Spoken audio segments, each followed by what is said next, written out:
Why is it? There we go. There it is. So, I did a thing, and Now what? Dr. K playfully scolded me for it, and I deserved it. What did you do now? I'll tell you about it when I say, let's go. I can't do it. We'll do it live. Do it live. I'll write it and we'll do it live. Mister, will you please wake up? Wake up, wake up, wake up, wake up.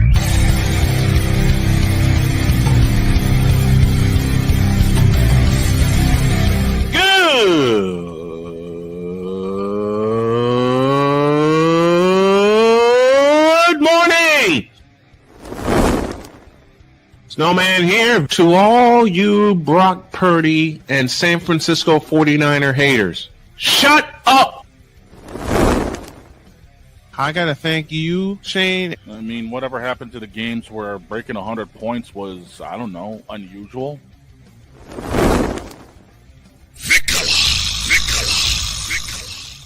There was one word to sum up the All-Star weekend. Trays.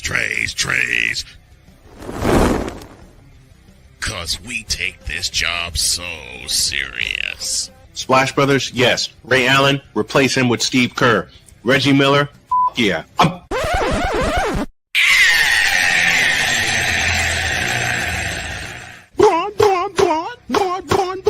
What in the all types of blue hell? I don't know anymore. It's Friday. I don't know. Nobody does. Oh, yeah! Let's go! Come on now. Oh, yeah! So my wife playfully yelled at me yesterday. Good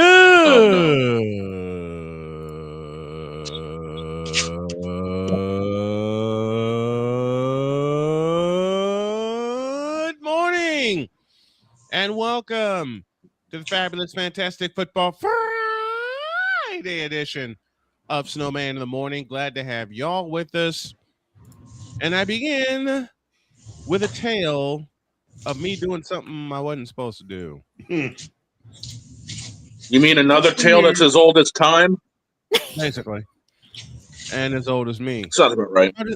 So I was in here working on Thursday on a lot of stuff, website included, which is why I unfortunately missed Pain and Game with Pick'ems. I'm doing the replay later today. And the next thing I knew, it was north of 6 a.m. Damn. Yeah, I worked straight through the night. And I went to bed. I laid down. And a half hour later, the alarm was going off. And I had to get my wife up so she can get ready and get going for the day. I came back. She came back. We were talking, and she said, I have a bone to pick with you. Oh, no. Yes, honey. Why were you up till 6 a.m? How'd you know? Said, you noticed. She said, yeah. I was cold last night, trying to sleep. I said, well, I was up working. She starts laughing, and she says, I've had nights like that, but you're old. You can't do that anymore. I said, honey, I know that. So to get through Thursday, I had 2 of these.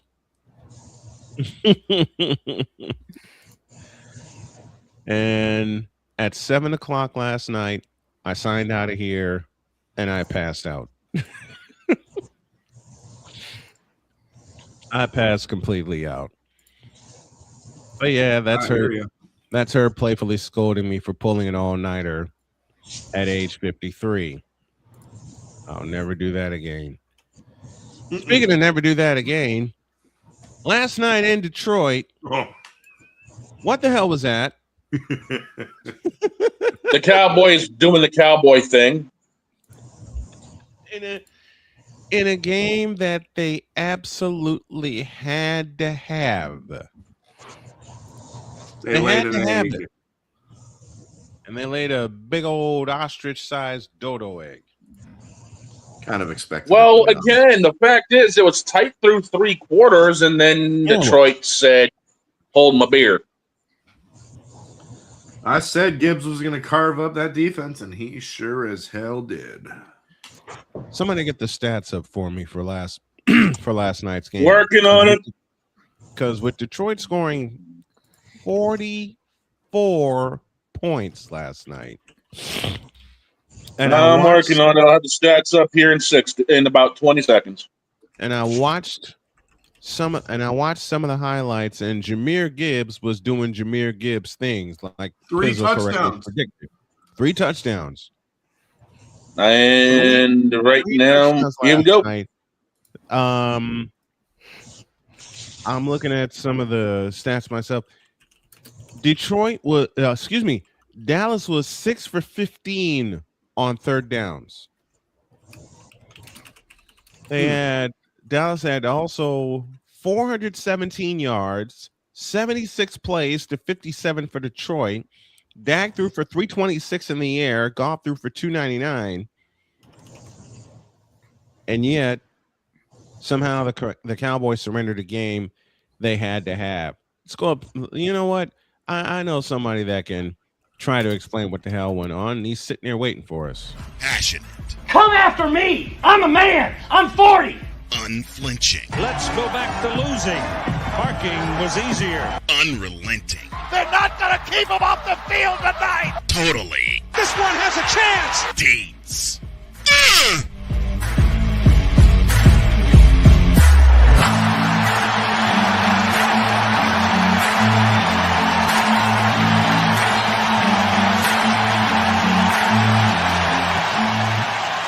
That's not just a murmur, that's a full-blown fibrillation. Deeds, tell me what the hell happened last night. What happened last night is a matter of math. You can get all the yards you want between the 20s, but if you settle for field goals and the other team scores touchdowns, you're going to lose every time. Mm-hmm. That's what happened. Brandon Aubrey kicked 5 field goals, and the Lions scored 5 touchdowns. That's all you need to know. Mm-hmm. That's the Cowboys. That's the Cowboys for you. I mean, everybody came out. They talked about, the Dallas defense has been great the last few weeks, because they beat Philadelphia. Well, they were getting smoked in that game until Philadelphia just decided to stop playing. The Kansas City Chiefs were going up and down the field on the Cowboys defense. Mm-hmm. The offense bailed them out. Mm-hmm. Well, this time the offense wasn't bailing them out. The offense was settling for field goals. And the defense was getting shredded by Jahmyr Gibbs. That's what happened. That's what happened. But anybody who sat there and said, "No, the Cowboys need this to make the playoffs," the Cowboys aren't making the playoffs. So they don't need this game. They don't need this game anyway because they're not making the playoffs. They're not a playoff team. And they showed it last night. They're not a playoff team. What game during the season, Deets, can you identify that told you the Cowboys are not making the playoffs? Was it this one or was it one earlier in the season?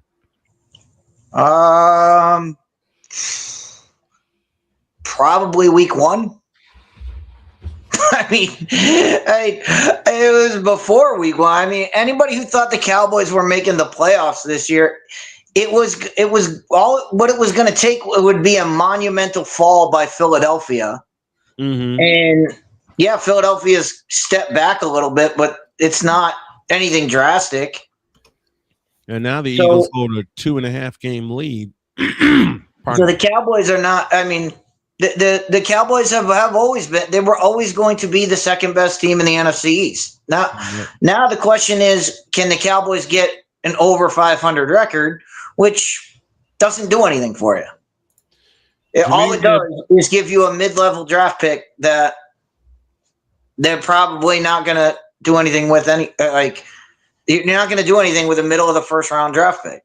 Jahmyr Gibbs caught 7 passes for 77 yards last night. David Montgomery 6 carries, 60 yards, and a touchdown. Jamison Williams caught 7 for 96.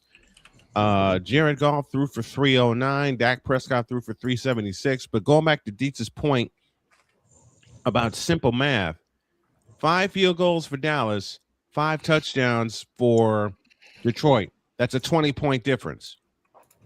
And they lost I'm sorry to break it down. So I'm sorry to make it so simple, but it was simple watching the game. You're sitting there going, all right, we're getting a field goal. All right, we're getting a field goal.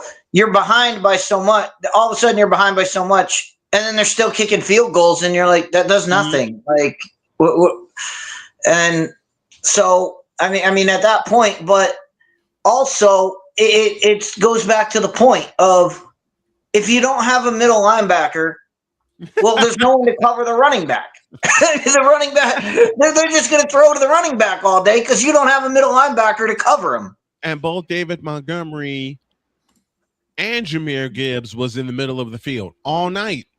And and where they the rushing stats are not great except for the touchdowns. Right. But you add in 7 catches for 77 yards added to the 60 yards that Jahmyr Gibbs has, and he's got $130.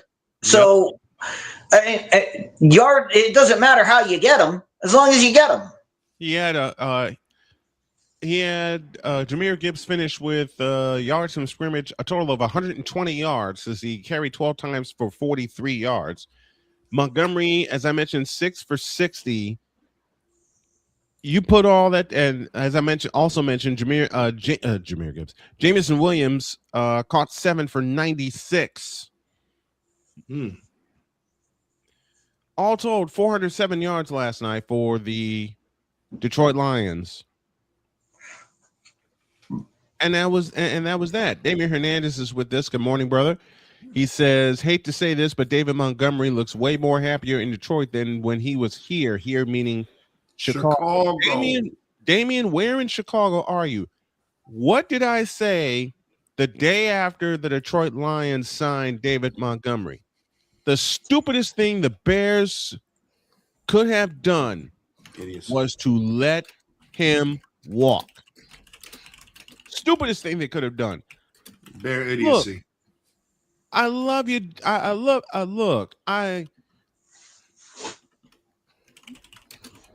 the running backs that the Bears have, but the stupidest thing they could have done was let David Montgomery walk.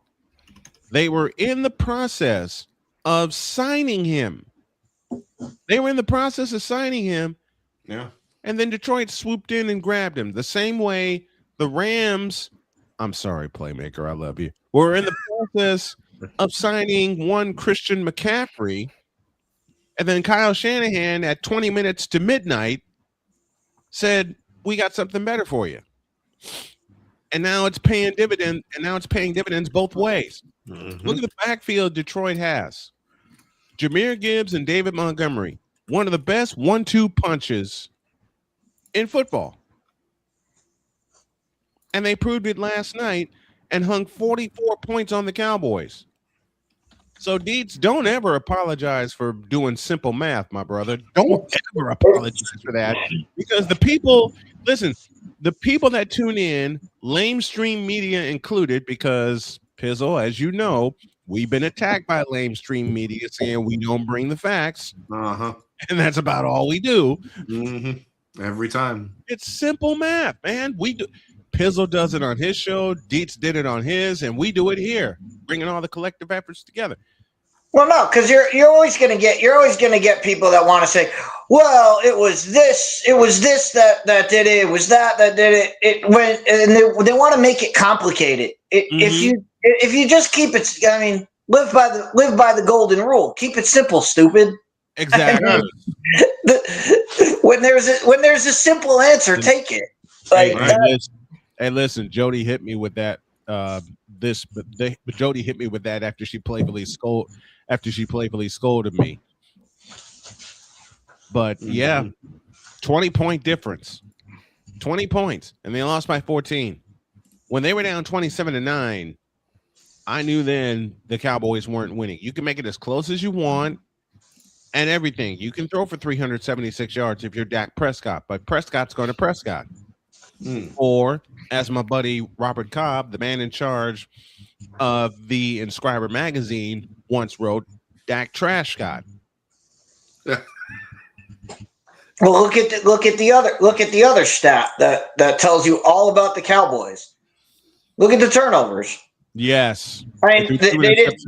The Lions didn't turn the ball over, and the Cowboys did. Mm-hmm. There you go. 3 turnovers last night or 2? Because I saw the 2 interceptions. 3. So they did lose a fumble. Okay. 3 because there was a fumble. There was a fumble. Thank you. I told you I checked out early last night, went to bed, but 3 turnovers. But they didn't force any. And this is what the Cowboys are. The Cowboys defense has been a problem all year because they do not force turnovers. Yep. And taking the ball away. And they didn't take the ball away last night. Not once. And one of the best plays of the night was that forced fumble because the running back who caught it on a pass play was not down. The Detroit defender came in. What did he do? Punch the ball out. Detroit recovered it, took it in for a touchdown. There you go. Damian Hernandez says, to be fair, Monangai is it also doesn't help. Sorry about that. I was going to say, it also doesn't help when Dallas couldn't get to Jordan Goff last night. But yet again, Dak got sacked 5 times. 5 times. Yep. Damian again, to be fair, Monangai is more athletic and runs faster than Montgomery, so it's not all that bad losing him. Ha! Wrong answer. When he was the heart and soul of your offense, and he's proven his worth in Detroit, it was a lot losing Montgomery. Yeah, but it also took 3 years. It also took 3 years to get Monangai. True. And in 3 years' time, David Montgomery has proven his worth twice over in Detroit. 2 times. 2 times. Then Monangai is trying to do in Chicago. And I say trying because how did Tom Brenneman put it? And I love Tom Brennan for this. Well, the stars seem to be aligned for the Chicago Bears. And there's no AI here, Ant. So, yeah. Uh-oh, somebody got a call, and for once, it ain't me. So, since someone wants to make an AI comment, out you go. On the left. Oh, okay. Okay, then. Pizzle, your thoughts on last night's game? Because I know you. I was impressed with Detroit. I honestly thought, I said Jahmyr Gibbs would carve up that Dallas defense, and he sure as hell did. He put up 3 touchdowns. He gave me 37 fantasy points last night, so I will take that to the bank. That you better. I will take that to the bank. I'm currently 6-7 in my fantasy league. Playoffs are, I believe, starting next week or the week afterwards. Mm-hmm. So something like that. I need all the help I can get. Deets has a thought. Deets. I was saying most leagues it's next week. Right, next week. Okay. So I need to win this week in order to get in. It looks. Yeah. The looks of it. Yeah. But see, as I mentioned, sorry about that. I did fantasy once in my life. Actually, I did it twice because someone paid for me to get into a league in 2018. And that's when all of the turbulence stopped. And by the time I realized what happened, I was a couple points away from getting in the playoffs myself in 2018. Yeah. Or you could just be the fantasy team and have a round 1 bye already wrapped up, so you don't have to play for the next 3 weeks. Right. Oh, shut up. You could just again keep it simple. That. Absolutely. Keep it simple and just be the number 1 seed, and then you're all set. Well, that was me in 1998. Hey, I gotta go up against Cool McCain and Playmaker in a league. Come on now. Oh man. Well, you're screwed either way. You're talking about two in the best. I actually made the play. Hey, I actually made the playoffs at 8-5. I'll take it. But you're still talking about two in the best in the business. I might do fantasy next year, but it's going to require for me a lot. I can set it up. Hey, I can set one up for all of us around here. You know. I think we'll do. I think we'll do that. We'll do that. We did. Didn't get a chance to do it this year because I got so many. I still have so many moving parts here. But next year we will do a fantasy league here for Snowman Multimedia and Snowman in the Morning. 48 after the hour. We got Mike Drop Moran coming at the top of the next hour. Then we got our college football picks and then our NFL picks with Deb Whitkus. We got picks all over the place. So yesterday, I did an all-nighter Wednesday, which is why we weren't on yesterday, but we're on today. And we're wrapping up the Detroit-Dallas game. Detroit wins 44-30. They keep their playoff season. They keep their playoff hopes alive. Thank you very much. English is not my first language. And essentially, English.exe has failed. Yes, English.exe. Control-Alt-Delete. That's about what I did when I checked out last night. That's about what I did, Pizzle. I hit Control-Alt-Delete and I went and passed out. I hear you there. I hear you there. That's why I need like double this today. What you got? What's the drink of the morning? This is from the Wawa. I got Wawa iced coffee with pumpkin spice and whole milk. This is Circle K, and I'm dropping them a shout out because they allowed me to. This is Circle K, and it's a combination I had a couple of weeks ago that surprised everybody. Half of this is chocolate caramel. The other half is peppermint mocha. Oh. So, yeah, I'm going to be bouncing around all over the place. Well, there you go. What I am going to do next week is make my own version of this, but make it sugar-free, so my body will agree with it. 50 after the hour, 10 till the next hour. Won't be long before we are getting Mike Drop Moran in here for her thoughts on the WNBA mess, and it's a mess. And I'll start my thoughts here. It's a mess. Thank you, Kathy Engelberg. Man, Kathy Engelberg has pissed me off again. Well, let me change a word in that sentence. Kathy Engelberg continues to piss me off. There we go. There, how is that? Is that better? That's yes, that's better. That's a little better. Yes. I mean, Deed said it a moment ago, and it needs to be said here. Hey, Kathy Engelberg, keep it simple, stupid. Pay your players. Mm-hmm. Yeah. You can't get more simple than that, man. No, you cannot. You would the player, and I don't care how many people want to make Angel Reese a thing, but the player that moves your needle is Caitlin Clark. Mm-hmm. Act like it. Yep. Which she won't, because you know who they're gonna. This is my opinion and my opinion only. You know who they're gonna try to protect going forward. Aside of Angel Reese, Paige Beckers. Yes. Wouldn't surprise me. They're gonna try to put Caitlin Clark on the back burner, and the Indiana Fever ain't gonna have it. Now, I'll mention a scenario that I mentioned last year that nearly happened, but didn't happen for a very conspiratorial reason. I'll get to that in a minute. What if Indiana messes around and wins it all? Like they should have done this year. The amount of egg on Kathy's face will be priceless. Oh, she had egg on her face in Game 5 when the Fever came back from 13 down to tie the doggone thing in the fourth quarter. And that should have been an Indiana win, but I don't have to explain the ref ball. Thank you, urinating tree, for that term. That happened in overtime.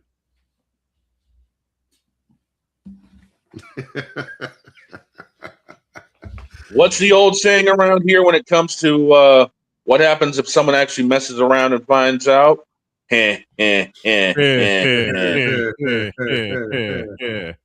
Exactly. Exactly. Let's take a break. We're heading toward the top of the hour, which means some IDs are coming up. When we come back, more WNBA discussion, and Mike Drop Moran will join us. This is the somewhat 3-hour edition of Snowman in the Morning. It's going to be a standard. When we get the full 3 hours, we're back in a deuce. This is Snowman in the Morning. Join Ryan McCarthy. I became a Jets fan because Kermit the Frog was my favorite Muppet because he was green, and the Jets wore green. That's how I became a Jets fan. And Dustin Henry. ESPN is cashing all in on let's pay a few personalities and we'll just kind of fill in the gaps. As they walk you through all of the world of sports from their perspective. The Albany Empire, it's a literal circus. No credentials required. Where, Ryan, say the tag. Where you don't need a press pass to talk sports. Every Monday at 8 p.m. Eastern, 7 p.m. Central. On YouTube and where you can find all podcasts. Oh, yes. The tradition, the pageantry, the spectacle, the history, the slut. Wait. I gotta rep my brother's stuff right. All my DMV soldiers, stand up! And welcome to the Commander's Gridiron Report. You want your commanders to be repped right? Well, D. Willie is your man. Commander's Gridiron Report. Every Tuesday at 11:05 a.m. Eastern, 10:05 a.m. Central. On the Sotoba Media YouTube channel. Music by J. Cool. Where's my soldiers? Right side. Commanders. Where's my soldiers? Left side. Join the transporter to Hades. Your butt and gut becomes one. Join the reformer of hooker whores. This is my daughter, Placenta Booty Johnson. Join the bronze god. Whenever you are in distress, take off your baseball cap and throw it in the air. Join your very own superhero of broadcasting, Chris Bass. So whatever color crayon they get, they palm it and do 2 circles, and that translates to, I can be the black people. As he takes you through the week's paces in Baseline. Live every Saturday at 8 a.m. Eastern, 7 a.m. Central, Pacific Time Zone people, just stay asleep when this is on live and just catch the recording. Oh, I'm sorry. Exclusively on the Chris Bass YouTube channel.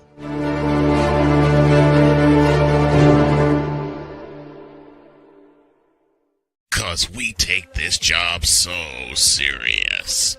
I'm on Alarm Island. Give me them cocks! Okay. What in the all types of blue hell? This is Snowman in the Morning.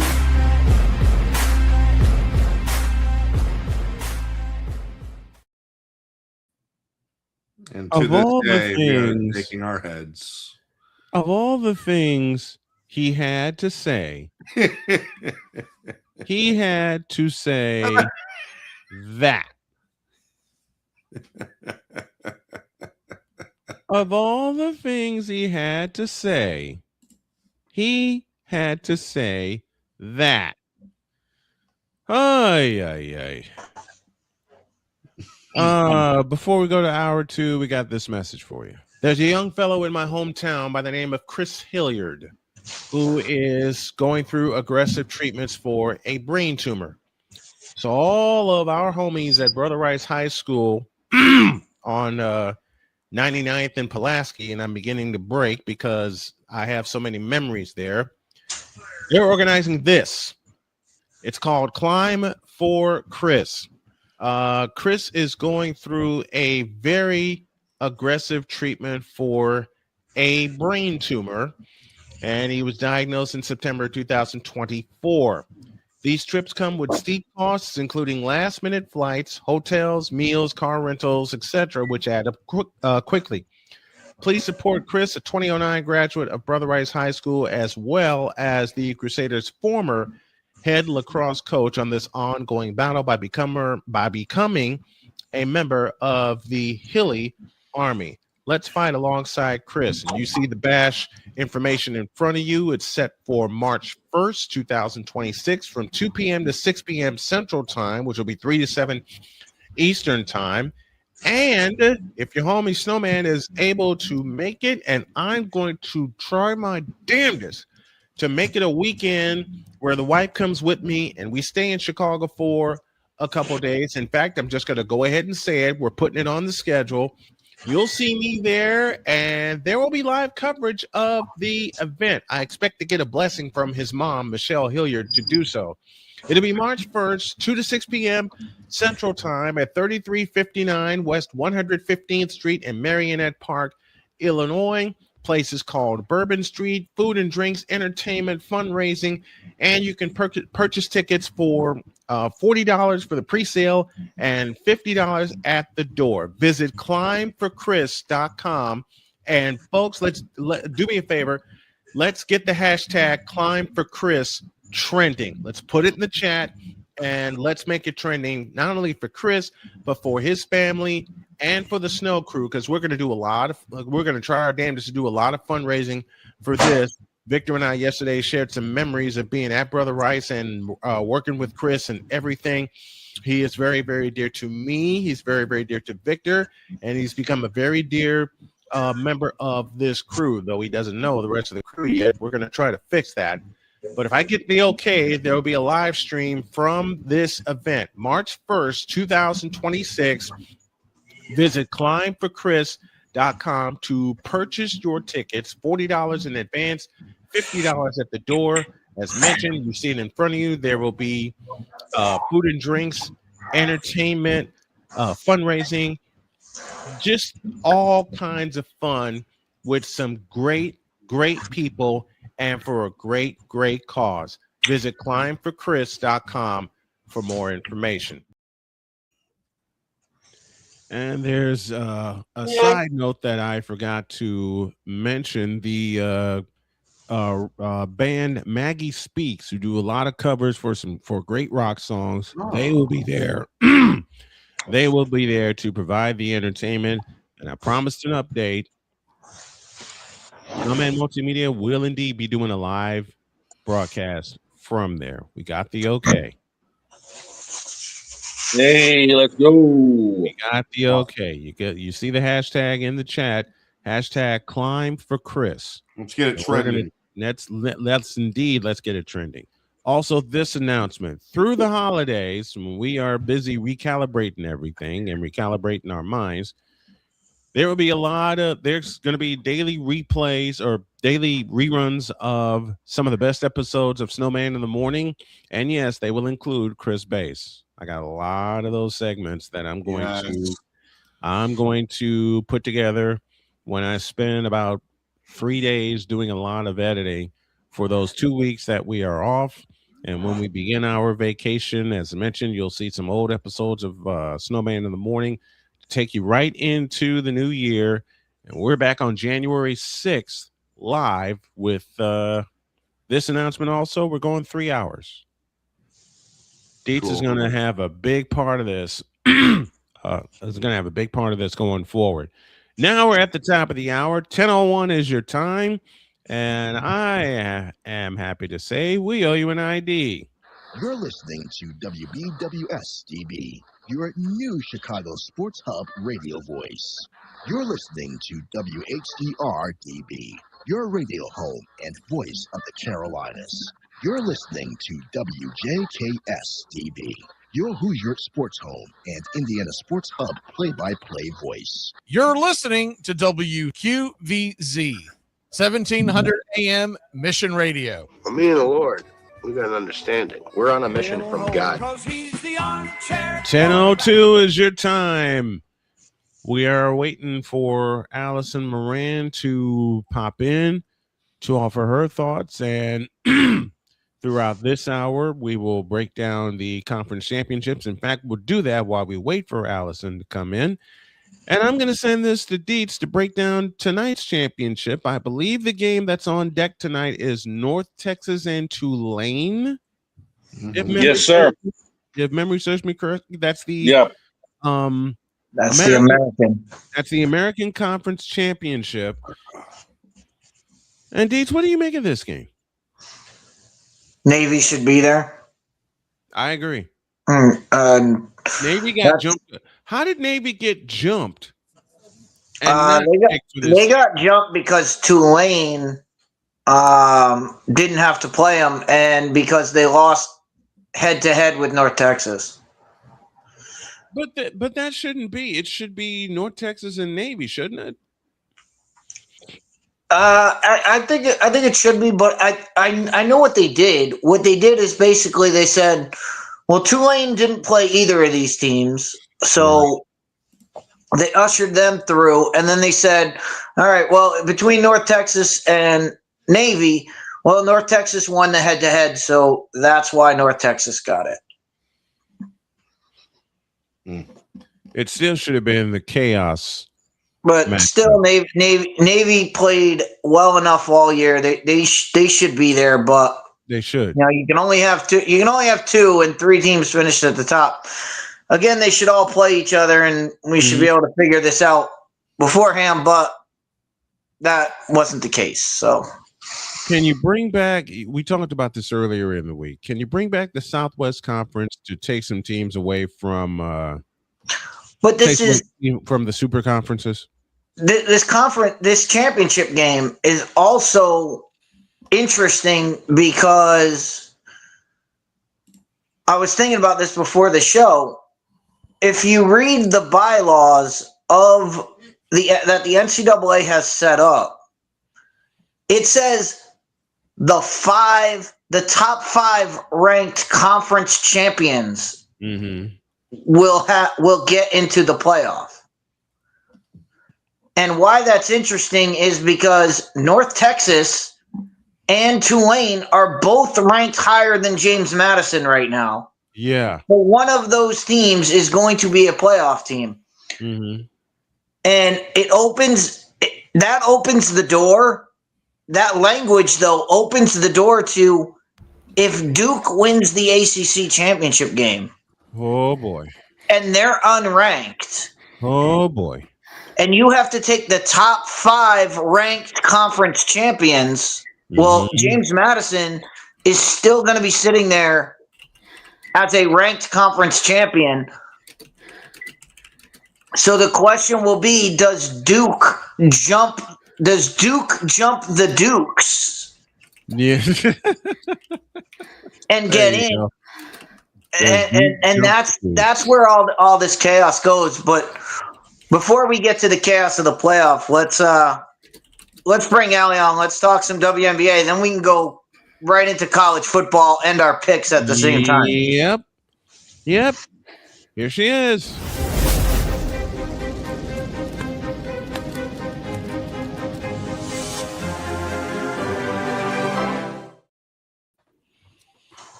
Here's Allie.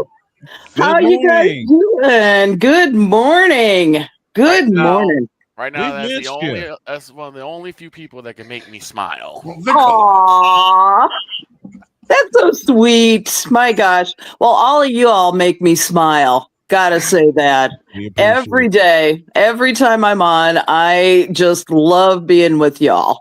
That's why that's why I promise this coming calendar year, I'm going to do my best. I'm going to do even better in cutting up your segments and getting it way out there. I'm doing some research on getting all those out there as well.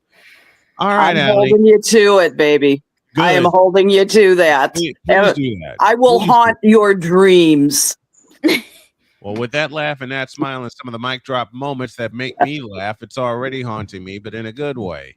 Okay, Allie, you called this 2 months ago when the W would go 30, 60, 90 in terms of delaying their negotiation their CBA negotiation window. 30's already gone. 60 is already here. Is it possible they go 120? Absolutely. That's what I thought. We said February. We said it. We did. Right now, it's going to January 6th. So, but I'm guessing that they just put a new CBA out on the table for perusal, discussion, argument, gnashing of teeth. It's going to be just a bloodbath for the next couple of months. I guarantee you. Now, this latest proposal, it's going to include a guaranteed $1 million base. That's according to ESPN on Monday. Projected revenue sharing pushing total earnings to more than 1.2 million. Now, let's dive into this even further. The average player's salary would be projected to exceed $500,000, $500,000 a year. Okay. Minimum player salary would exceed $225,000, which right now is the supermax salary under the current the current CBA. And so the salary cap would increase to $5 million in 2026 and directly tied to revenue growth in each year of the deal. So that's all about marketing. That's all about the next great superstars that come up. How much can we get out of Juju Watkins when she hits the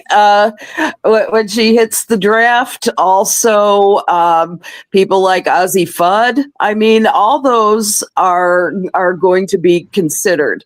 Now, right now, the players are quietly weighing in on all of this. But what is going to happen is that they are going to do a couple of things. Number one, as I said, there's going to be gnashing of teeth. Why? Because with a $1 million salary, the WNBA players will no longer get a housing stipend. That's out of this proposal. Not that. Do you remember a couple of years ago, Angel Reese was bellyaching about paying $8,000, I think, for a month for rent, and she had to have roommates and all that. She was outliving her means and had the nerve to jump on social media to bark about it. Yeah, it's ridiculous. And you got to think about it. I'm so old. My starting salary when I got out in the world was $14,000, and I thought I was living like a queen. Okay. Right. I rented an apartment on that with a roommate, but only one. We have Allie, I got a question about these numbers. So you just listed off a bunch of numbers. Yeah. And it all sounds great. Yeah. What is the percent what is the percent raise? How much more all the numbers you just said, I don't know if that's if that's 100% raise, if that's 200%. It's more than triple what they make now. It's okay. Let me give you a few more numbers. In 2025, league's minimum salary was $66,079. Okay, not that a bunch of us couldn't live on that too. The supermax, in exact numbers, was $249,244. That's supermax, and the salary cap is $1.5 million. More specifically, $1,507,100, and it increases at a fixed rate of 3% each year under this current agreement. And it also has a separate revenue sharing provision that grants direct payments to players if the league hits certain revenue targets. However, remember that this contract was signed in 2019. It has yet to happen primarily because of the impact of COVID. 6 years later, 5 years later, we're still talking about COVID impacts. Mm-hmm. So but my point to bringing that up is, you know what's going to happen. You know what's going to happen with this latest proposal. You're going to hear Angel Reese and people of her ilk saying, and the players saying, well, yeah, they're not paying us enough money, but they just gave them a 300% raise. Exactly. Yeah. Kelsey Plum, anybody? Kelsey Plum, anybody? Mm-hmm. So that's what I'm saying. That's what I'm saying. They're going to give you numbers, and they're going to say this number's so small, and you already know the argument that they're going to make. Look at how much they're paying us. Look how much they're paying NBA players. That's always been their argument, and it's a lose. Like, why they make that argument? It's a losing argument from the beginning. It is. There's no question. All right, you just got if I got a 300% raise at work, I'd be very happy. Yes. Oh, yeah. I get a 300% raise. They're going to tell you it's a spit in the face. Yep, you'll definitely say that. Here's what's fueling all of this, this argument, though, is that both Unrivaled and the new league, Project B, which we really haven't talked about, is offering those kinds of salaries. Baseline is $1 million. Okay. That's and it's for a hell of a lot less work. It's in the off season from the W, and you also have a certain amount of players who have heavily invested in this league. Project B not only has the Saudi money, but it also has, that's the LIV that funded the golf league that was so difficult. You also have Candace Parker investing in Project B as well. So what the players are doing is looking at all these other differently modeled sources for their income, and that's what's fueling this debate on how much the W can actually afford to play. Explain this. Explain those leagues to me, because isn't one of them 3 versus 3? Yeah, that's Unrivaled. 3 versus 3 is Unrivaled. Unrivaled.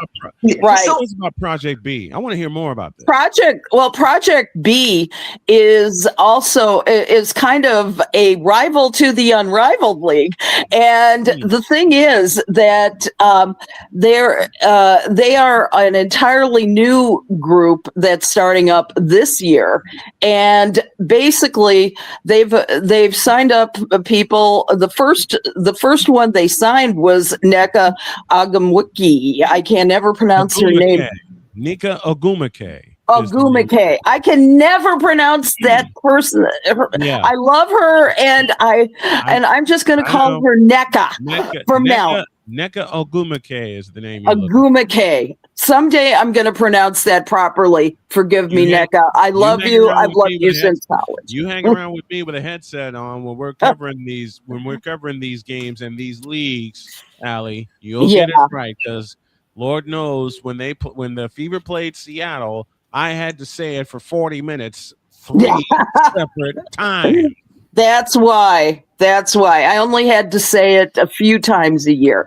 Now, what Project B is offering salaries, 7-figure salaries starting at $2 million a year.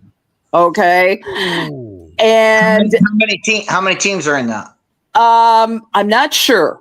I'm not sure how many teams, but the league is set to run across Asia, Europe, and Latin America from November 2026 to April of 2027. And it's, as I mentioned, it has it's funded primarily by Saudi Arabia's Public Investment Fund. And it was created in 2021 to compete with established tours like the PGA. And Saudi money, tragic. Okay. Then what is that? Hell yeah. Yeah.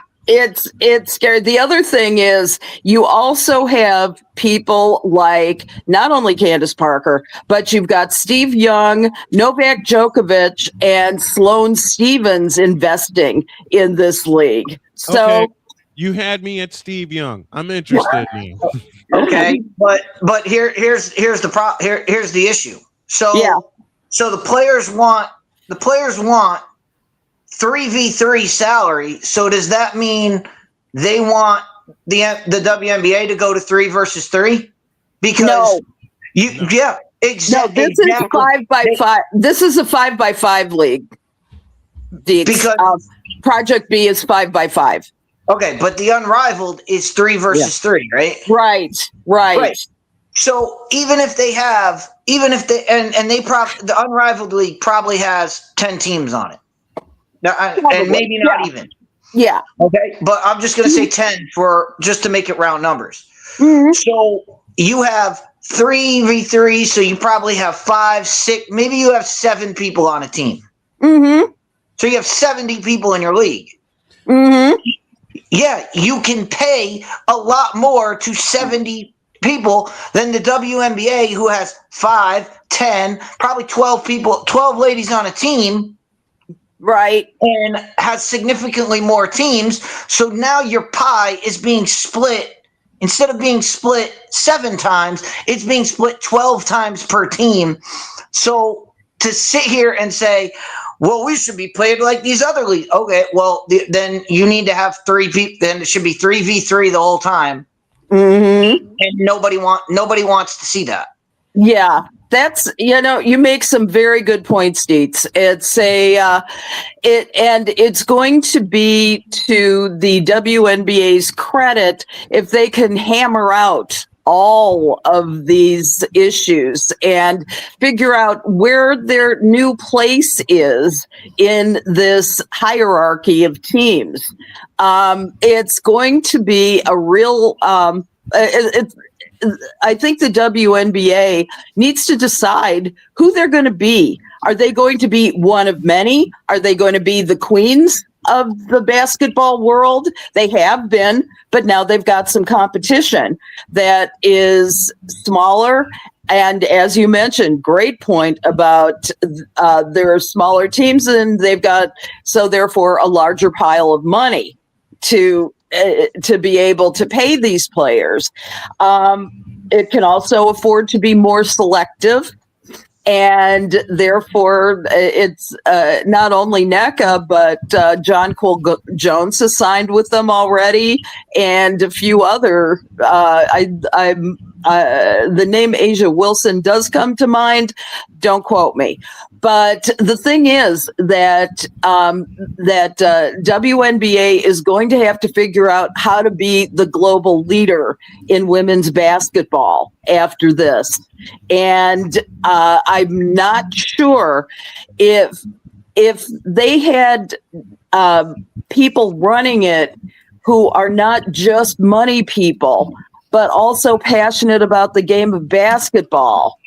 I have a question about, Kathy Engelhart is an incredible money person. She's gotten this league catapulted. But the problem is that you've got a lot of investment from these other leagues that are player oriented and player directed. So my concern is that if you don't have somebody who is passionate about the game of basketball directing that operation, then there's not the vision there in order to make it happen. And the way the WNBA can make it happen is you're right about they've got too many business people in there. The other leagues have too many player people in there. You need to split the difference. You need production. Right now, they need production people in there. They need people that are going to make the league look. Even if it's not superior, they need people that can make it look superior and make it visible to everybody. They need production people. They need production people to make sure that this league is getting noticed. That our league is getting noticed. And back to the point of these other leagues that are doing other things. This is exactly what happened. Dog knows this. This is exactly what happened in the NHL strike. The NHL players said, "Oh, look at all these overseas leagues. They're paying more. They're doing all of this. They're doing all that." Then they held out. They went and played in those leagues and effed around and found out real quick, holy, this is not even close to the level we had it before. And then they went back to the table. Right. And then they came back to the table and everything was able to be ironed out because they found out, hey, the money might be more over there, but everything else, the facilities, the travel arrangements, all of everything that they were getting wasn't there. Right. And the infrastructure wasn't there. So they couldn't make it. The other thing I want to make sure we touch on is we talked about this, and Angel Reese is the poster child for the complaints. So I'm just going to keep using her. But you're going to hear Angel Reese talking about, well, we don't get enough money. Well, you know what's going to happen? You know what leagues do in this situation? Okay, so Angel Reese, you and your ilk, you can get. We'll extend the top level contracts. We'll make the top level contracts bigger.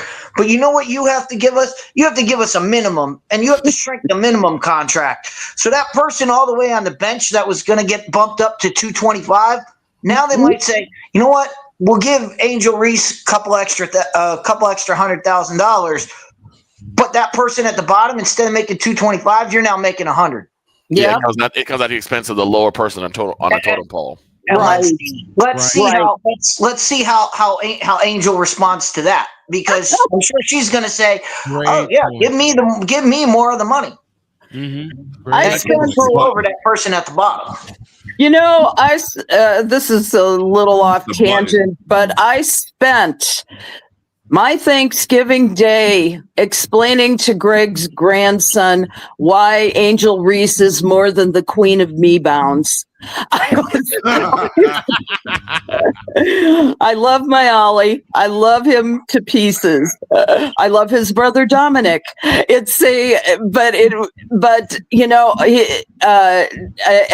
by the way, his uncle Glenn too.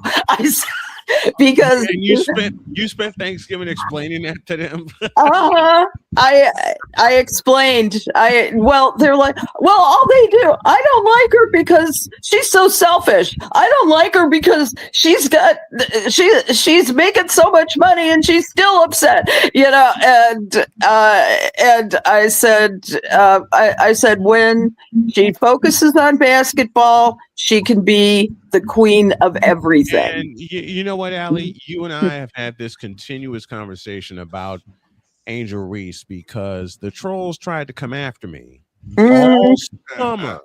I did all 5 Fever Chicago games. Right. The trolls came after me in game 1 when Indiana blew them out by 35 points, saying, well, if Caitlin Clark is so good, Why didn't she have 30 points in game one? Why didn't she do what Angel Reese did? I'll tell you why. She had 13 assists in the game. Well, also you didn't need. I'll tell you exactly why. And Victor, you rode shotgun with me for this broadcast. Pizzle popped in. Dog popped in. I'll tell you exactly why. It's called a triple-double to open the season. Well, the other thing is that she doesn't need 30 points a game. If you could, if you can get 15, 20 points and like an 8, 9, 10 assist and a couple rebounds, and your team does the same thing, you're fine. The problem is that that's exactly what Caitlin Clark did to open the season. 2012, and the Fever won by 35. But the other problem is that who is, again, besides Angel Reese, who else do you have? You have Camila Cardoso. Yeah, and Cardoso took a long time for her to get up and running because she looked awful. I love Cardoso. I love and Cardoso. I do too. I really love Camila. This is what I love Camila Cardoso. The problem is with Cardoso, and you can couple Angel Reese in this conversation. They don't concentrate on the game. There's the point. No, it's not a concentration on the game. It's how does the great Professor Cole Johnson say it? If you're a jack of all trades, you're a master of none. Here's the biggest problem. If Angel Reese ever figures it into her head, I cannot shoot the basketball, so let me just get on the block and let them feed me the ball right next to the hoop. Right. She would dominate basketball. That's right. She does not have a coach in Chicago that could tell her. Yes. That's what I was going to get to. Stop shooting and get your camp under the basket and get your butt on the block. Get your butt on the block and we'll give you the ball. You got potentially two of the best bigs in the W. Put them on either side of the post and tell them to camp. Tell them to camp there. But this is what I was saying, and this is what I was really getting to: is the indicative of a bigger problem. I put this at the feet of Coach Marsh because what did I say the entire time, Snowman, during that first game? How Angel looked absolutely lost. Like she had no idea where she was supposed to be. You're supposed to play the point. You're supposed to be in the post. You're supposed to play at the center position. She had no clue where she was supposed to be. And here's where I give it to not only you, Victor, but to Allie as well, because before the first game of the year, when we were hyping up the Fever in the Sky when they first played in Indianapolis, you both said that very thing. And Allie came on and said they're going to have Angel play the point, and we all looked at each other and went, "That's a bad idea." That's a bad idea. Absolutely. She's never been a person that facilitates the ball, that can facilitate that role of point guard. No, they need the general back. To be honest, if Courtney Vandersloot can make it limp back into the WNBA, she's the perfect general for Angel Reese, and she can direct that traffic like no one else, and even without her wife there, Allie Quigley. But it's they were starting to do just fine, at the beginning of the year, but then Court went down with that ACL torn. Yep. And it was very difficult. And what's more, Tyler Marsh, I do not know why the Chicago Sky brass are so hyped up on him. I have no idea either. I don't know, but they're committed. Tyler Marsh. Oh, I'm going to make a comparison, and Allie's going to yell. Allie's going to yell at me for this comparison, but it's hilarious and it's true. Does the name Mark Trestman mean anything? Yes. Oh no. Look, understand what? Then y'all understand in my hometown why I make that comparison. Tyler Marsh is Mark Trestman on a basketball court. Hold on. Man. As my good friend Detective Vic A. Law would say, Tyler Marsh is criminally stupid. Yes, he is. The things he does, you are left scratching your head like, why are you putting her there? Here's the other problem. when Sloot went down, Yes. why didn't Haley Van Lith assume the point guard duties? Good question. Why wasn't Haley Van Lith given the point guard role? I can answer that probably because Haley Van Lith was new and unproven, and they drafted her not all that high, and so I don't think they had the confidence in her to do any of the job that the point guard required. I think they wanted her to come off the bench for the first season, and not that she got certainly a few starting points, but I just don't see that their confidence really developed in her, and I think that she reacted to that non-confidence. Mm-hmm. Well, I understand that, but the question, that's question fair. I have is because how many games do you have to go through with going through the same thing, seeing it's not working, and saying, "Look, this isn't working. Take a chance on the rookie and see what she does," instead of just going through game after game after game after game after game of the same thing, putting Angel in a position where she's going to look worse. And It's working. How about those two games in the United Center? Dietz has a thought. Chris? Well, I can answer Victor's first question of what they see in Tyler Marsh. And Tyler Marsh is the symptom of what we see in coaching today.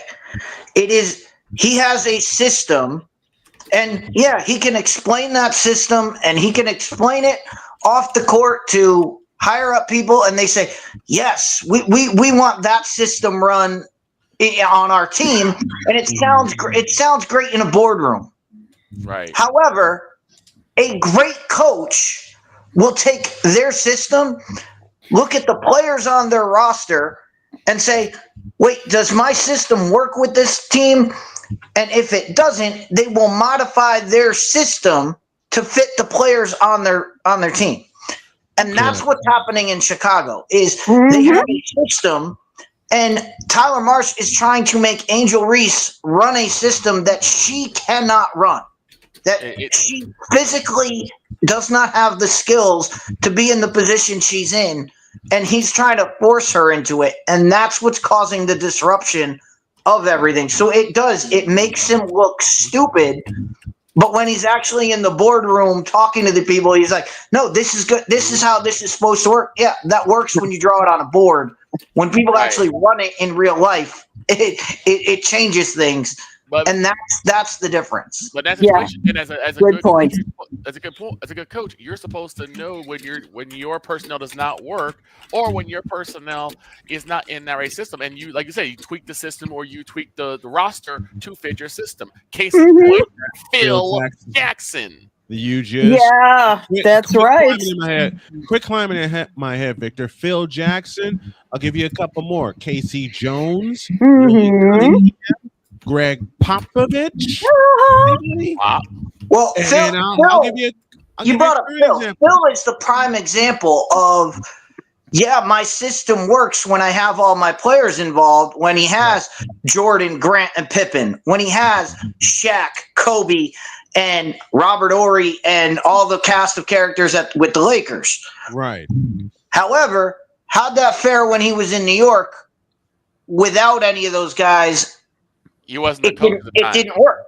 It didn't work, and they didn't have They didn't have anything else to go to. They didn't have another well to go to. Right, but he wasn't the coach at that time. He wasn't the coach. He was a player.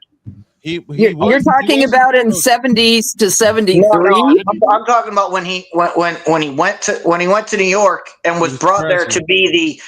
If you don't think he was coaching / GMing. There's no way. There's no way he didn't have any insight on that. I don't know if he had anything to do with the coaching, because at that time, Erwin, coaches kind of have that let me respond to this mentality anyway. Let me respond to Erwin's comment right here before we go to a break and before we go to our college football picks. He didn't fall into blue chip players. They fell into yes. Okay. Doug Collins fell backwards into blue chip players, but they really weren't blue chip players, even under Doug Collins, because they had to be developed. In fact, you want to talk about a player that fell blank backwards into a system that wound up using him. His name is Scottie Pippen. Because the trade that brought Scottie Pippen to Chicago involved one Olin Polynice. Oh my God! Who was the coach when Phil Jackson took over the GM role? It was supposed to be Derek Fisher. It was supposed to be Derek Fisher, but then that brings up the biggest problem with the New York Knicks at the time when Phil was coaching and GMing. And to Dietz's point, I believe wholeheartedly he was coaching and GMing. The problem was they had to put people in. They had to put people in the right places, and they put the wrong people in the wrong places, and the wrongest player, yes, that's a term. Thank you to one of my grandbabies for that. The wrongest player in that system somehow got elected to the Hall of Fame, and you all know the name I'm going to bring up to piss off a lot of Knick fans, Carmelo Anthony. Yes. Who should not be a Hall of Famer, but that's a soapbox for before the new year. Carmelo was stuck in that, was the king of that system. I'll bring up another name, and all my hoopsters will know this name very well. The player that should have stuck around in New York, Jeremy Lin. So the insanity. If you fight that, it's going to come down to the question of what makes a Hall of Famer. Yeah. If you want to fight Carmelo Anthony, you're going to have to fight that question. I'm going to have to fight. I'm going to have to fight that fight with Carmelo Anthony. I'm going to have to fight that fight with Tracy McGrady. I'm going to have to fight that fight with a couple of players. But you know something? Give me this camera. Uh-oh. I don't care. Okay? I have a couple. I have one other tangential thing about women's sports. Is it okay to go ahead? Okay. I have to give out props to Orland Park native Kendall Coyne Schofield.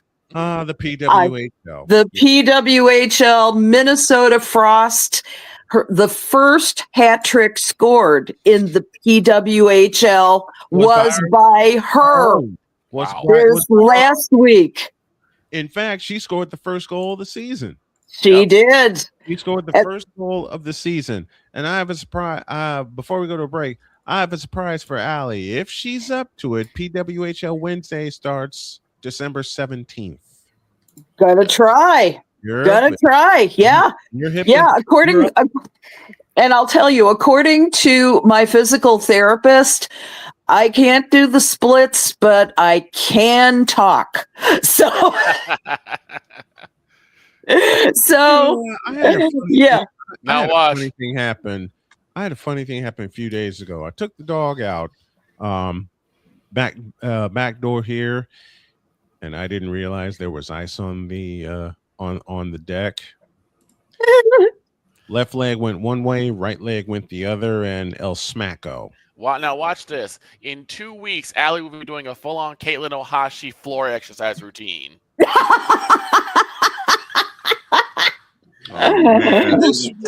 From your lips to God's ears. That would be very nice. Dog has got the championship weekend picks ready. We have North Texas and Tulane tonight. 8 p.m. is your kickoff time. But before we do that, we take a break, and when we come back, we would do our college football championship pick, sure to go wrong, presented by Warner Parlay. Back after this. This is Snowman in the Morning. Join Ryan McCarthy. I became a Jets fan because Kurt the Frog was my favorite Muppet because he was green, and the Jets wore green. That's how I became a Jets fan. And Dustin Henry. ESPN is cashing all in on let's pay a few personalities and we'll just kind of fill in the gaps As they walk you through all of the world of sports from their perspective. The Albany Empire, it's a literal circus. No credentials required. Where, Ryan, say the tag. Where you don't need a press pass to talk sports. Every Monday at 8 p.m. Eastern, 7 p.m. Central. On YouTube and where you can find all podcasts. Oh, yes. The tradition, the pageantry, the spectacle, the history, the slut. Wait. I gotta rep my brother's stuff right. All my DMV soldiers, stand up! And welcome to the Commander's Gridiron Report. You want your commanders to be repped right? Well, D. Willie is your man. Commander's Gridiron Report. Every Tuesday at 11:05 a.m. Eastern, 10:05 a.m. Central. On the Sotoba Media YouTube channel. Music by J. Cool. Where my soldiers? Right side. Commanders. Where my soldiers? Left side. Join the transporter to Hades. Your butt and gut becomes one. Join the reformer of hooker whores. This is my daughter, Placenta Booty Johnson. Join the bronze claw. Whenever you are in distress, take off your baseball cap and throw it in the air. Join your very own superhero of broadcasting, Chris Bass. So whatever color crayon they get, they palm it and do two circles, and that translates to I can beat up black people. As he takes you through the week's paces in Baseline. Live every Saturday at 8 a.m. Eastern, 7 a.m. Central, No, Pacific Time Zone people, just stay asleep when this is on live and just catch the recording. Oh, I'm sorry. Exclusively on the Chris Bass YouTube channel.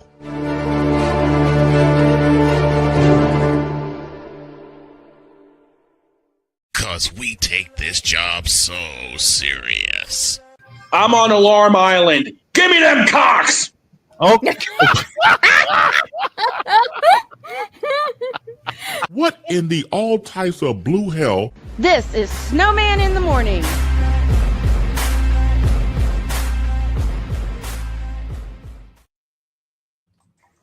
Deets, stone-faced. The whole No that sold the whole thing because Deets was just there. I ain't surprised. No cell The city. rest of us were just laughing our heads off. We were cracking up, and Deets is just sitting there.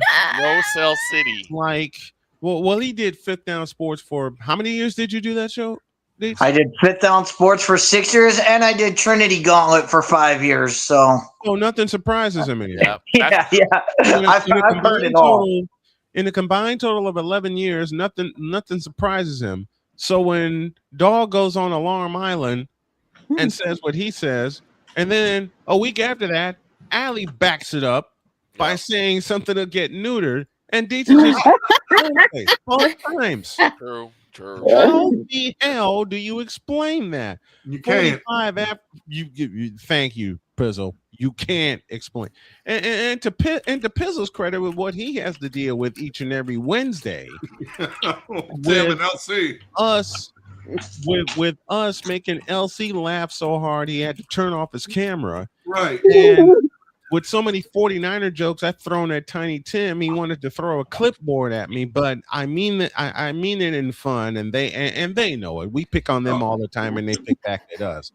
That's what makes this crew so much fun. Okay, Dog, get your notebook ready, and please do not throw it back. See, with the You don't dog. need to go on my IR again. Please, no more throwing no, it back. no, We no. don't want No you more. hurting your eye or your head We anymore. don't want Dog to throw this Pedro Martinez style against Indians in 1999. And of course, Pedro at that time had that devastating breaking ball, which made everybody swing about 1.5 feet. And the great Neil Funk said it best: corkscrew him into the ground. We don't need that. And yes, No. I met the great Neil Funk. Wonderful. The curveball and that devastating circle change. That circle change was something else. I gotta tell you all this. The first time I met Neil, I already shook hands with Stacey King because he remembered me from my Ho Chunk days. And then Neil comes in. He was in a rush. God bless him. I walked up to him. I introduced myself, and he just had this biggest smile on his face. And I told him the greatest thing that I heard him say was from a game in the 96-97 season against the Lakers, in which the Bulls wiped out a 22-point deficit to win. I heard him on the radio, and I did it in his voice, and I had him cracking up when he said, quote, "Now the Lakers will inbound." And they're going to be shaking their head saying, "What the hell happened?" Quote. Oh man. I think I made him a friend for life when I gave him that. I did an impression of him. That's what happened when I did an impression of one, and Allie recognizes this name, Gene Honda. Oh God, I love Gene. Gene, the non-dancing machine. He's a great guy. I never thought I would hear a Gong Show reference on my show, but I remember that so well. Okay, Dietz is ready. So are we. We're going to do this Street Fighter style since we have 9 championship games. And yes, to Pizzle, I'm going with the theme of Vega to get us through our championship game picks. So Vega is going, and so is the dog. Here we go. Let's do it.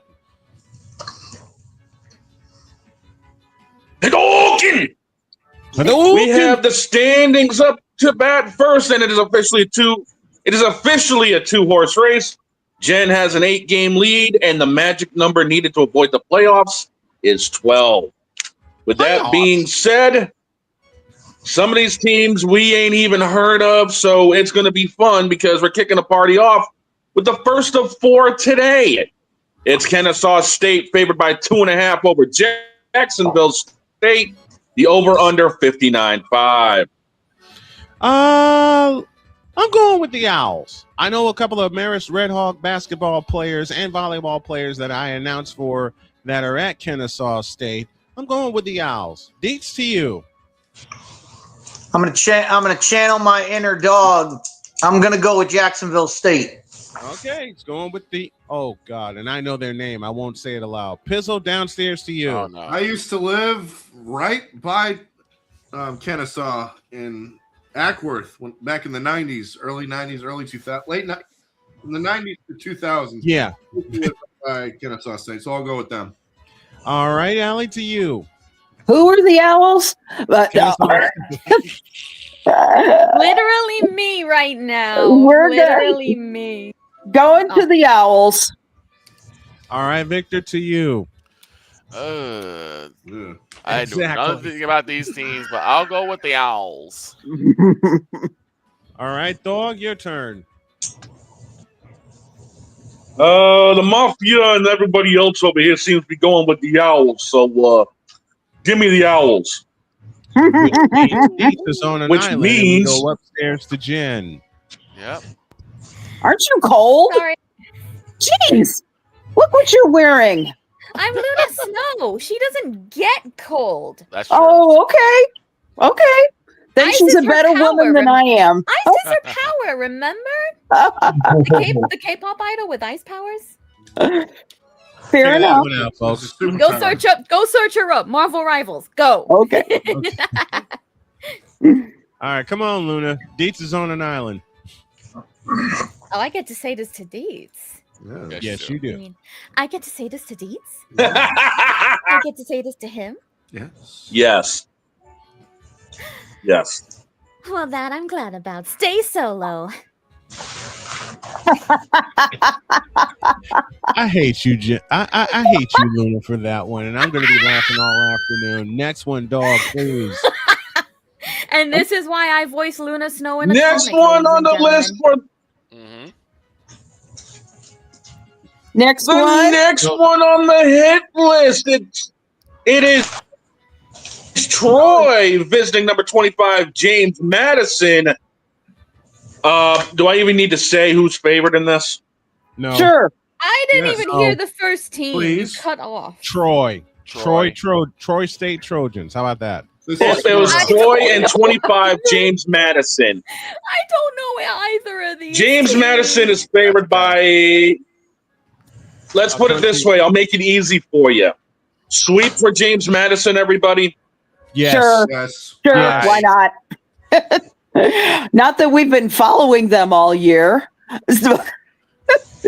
Shame on me. Either of these teams are. They're favored by 23 and a half. God Almighty. How'd the other team get in? upstairs to Luna for 3 words. Go for it, hon. I'm sorry. Hang on. 23 and a half? 23 and a half, yes.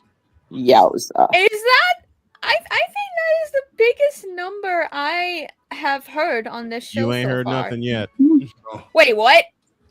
Wait till the ball there's a game. couple of them a couple of weeks ago that were north of 30. Wait, what? Yes. Yes, that happened. Yes. Notre Dame was favored over Stanford by 32 and a half on rivalry week. Right. And they beat him by 35. You didn't tell me that? All you said was a landslide. Well, we didn't want you to hear the number. Come on, we need 3 words from you. All right, fine. Sweep that ish. Sweep it. Oh boy. Next on the list. Yes, sir. It's number 24 in North Texas, favored by 2.5 over number 22 Lane. The over-under is a staggering 66 and a half. 66 and a half.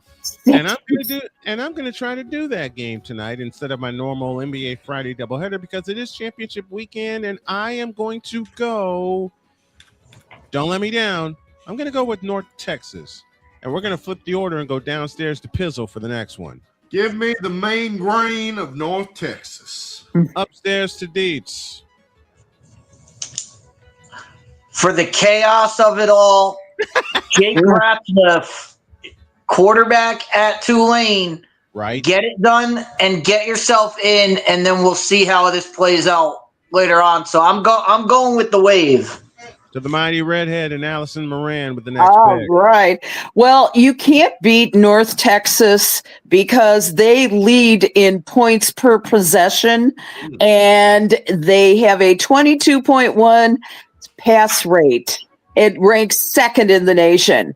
Hell, if you're not taking North Texas, you're nobody. Oh, Victor, you're next. It's Nerf or nobody.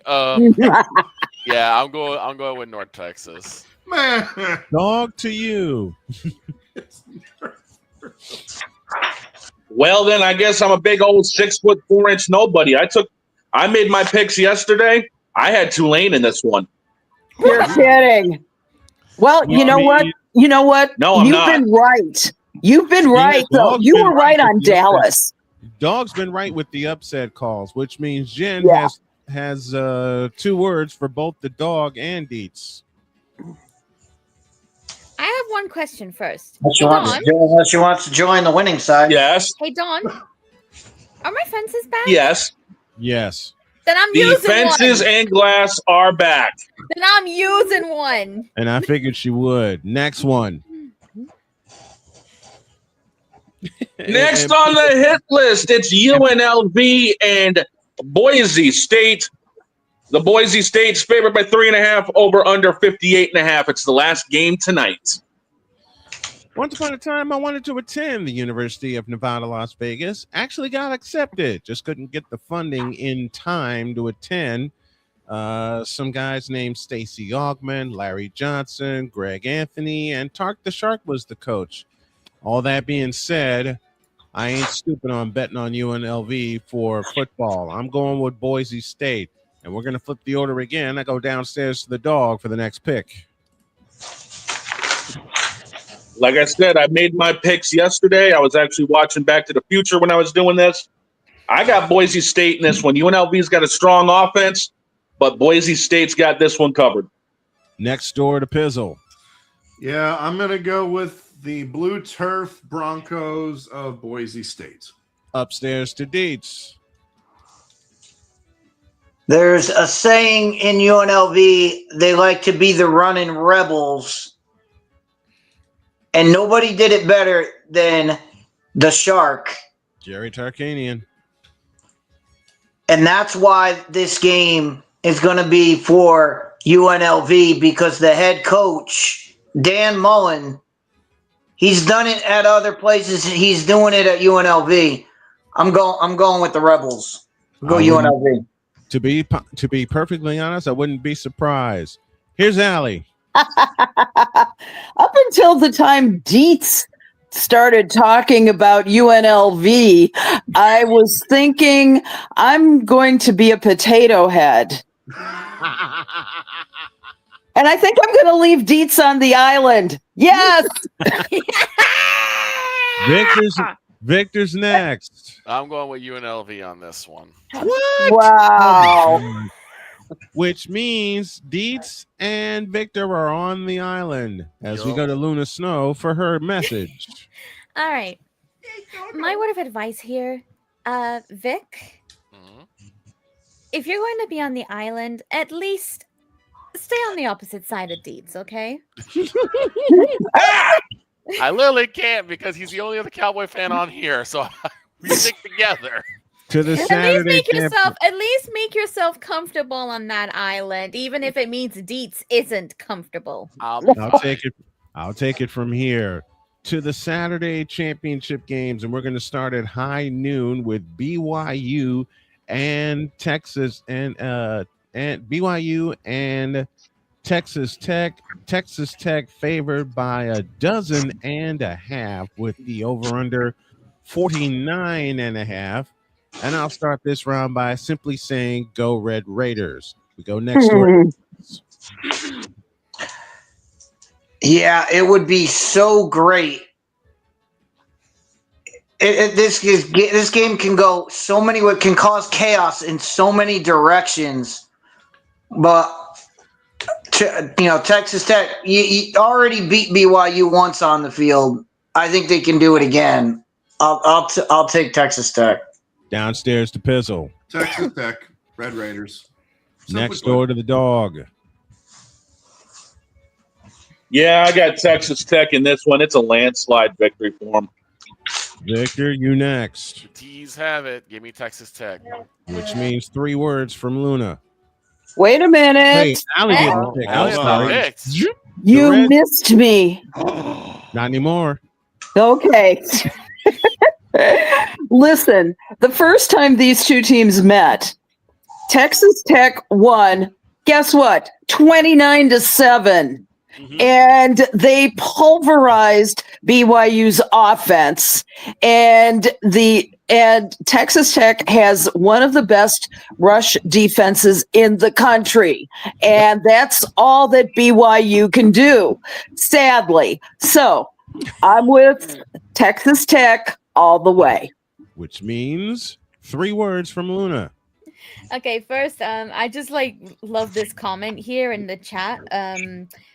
I'm so sorry that I'm gonna butcher this one word, but Erwin Curtis says not even the Tabernacle Choir can save BYU in that The game. Wonder Bread Tabernacle Choir. I need to learn that word. Tabernacle. Got it. Thank you to the master Cole Johnson for that element. Jesus. And with that said, let's sweep that ish and move on. All right. Next one we're going to look at is the ACC Championship. Duke and Virginia. Duke 7-5. Somehow they got to the championship game instead of Georgia Tech. Virginia 10-2, ranked 17th in the nation. UVA favored by 4, over under 57.5, and this time the dog will start the picks. As much as I'd love to see the chaos that this game would bring if Duke ends up winning, I don't see it happening. This 8 o'clock game is right inside Virginia's wheelhouse. It's in Charlotte. The weather's going to be relatively iffy. Virginia's been known to play better in sloppier conditions. I got Virginia in this one. All right, Allie, you're next. Definitely, you've got to pick Virginia in this case. Deets, on you. just for the fact that I'm in second place, and I know the first place team is not allowed, or no, she's allowed to, but I know she can't physically say the words. So I'm going to take the Cavaliers and see if she can actually pick the team from that state that she can't say.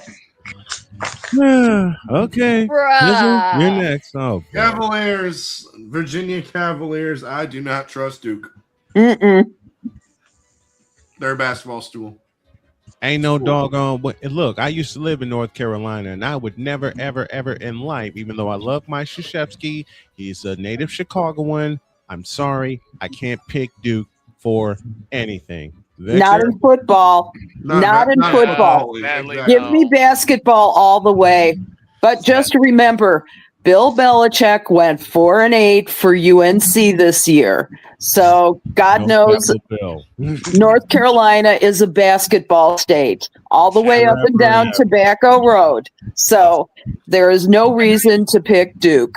And I lived an hour away from Tobacco Road. Victor? I'll make this easy. I'll go with Virginia, and so Jen can say sweep it. Go ahead. Luna? You know what? Just because Deets challenged me to say the state name, here you go, Deets. Virginia! Suck it and sweep that in. She still gave Deets 2 words.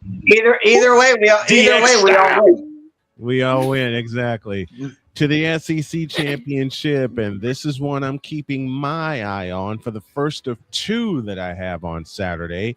And in the middle, we're going to film our cooking segment for NFL Sunday pregame. It's the Dogs of Georgia and the Crimson Tide of Alabama. These 2 teams met earlier in the year with Alabama winning by 3, and Georgia didn't do the simplest of maths, which is take the freaking points. It is Georgia who is favored by 2.5. They're calling for 48.5. This is from Mercedes-Benz Stadium. I'll go first on this one. I picked them before, and I don't think they'll let me down this time. Give me the Dogs. Deets, you're next. Another rematch, and everybody talks about, maybe Kirby Smart has the number. Well, the last couple times they've played Alabama, it hasn't worked out too well. No, it hasn't. So roll Tide. I'm going with Bama. He's going with Bama. And Allie, you're next. I got to go with the Bulldogs on this one. Next door to Pizzle. We're really getting this match again. Yes. and I repeat, I repeat Pizzle's word. I repeat Pizzle's 2-syllable word, and I agree. Boring. Boring. As for this matchup, damn dogs. Dog, you're next. This is like watching Brock Lesnar and Roman Reigns for the trillionth time. Who in the blue hell cares? Nobody. But bite your tongue. I would, but I don't need to taste red meat this hour of the morning. That being said, Georgia is going to give Alabama problems. The revenge tour starts. Georgia wins this one walking. Before I lose my chest laughing, Victor, you're next. Yeah, even if it wasn't going to be a sweep, even if it was a doggone island, I was not picking Alabama. I'm picking Georgia. This Randy Orton versus John Cena all over again, but doggone it, I'm going with the Dogs. This is San Francisco and Denver in Super Bowl 28, in my opinion. Luna, you got a Luna has a message for Deets. Actually, I'm going to go a bit different. Oh, okay. Please explain to me, if Alabama won the previous time these 2 were matched up, why is Georgia the one favored? Because it's in Atlanta. Because it's in Atlanta. And they're the better team. And they're the They're higher number ranked 3 team. in the nation. They're number 3. I'm just going to say, but like, knowing what I know about this, The chances of me picking any of these two are about the same as this lady actually going and training. So yes, put me on the fence where I will gladly sit and eat Golshi's yakisoba.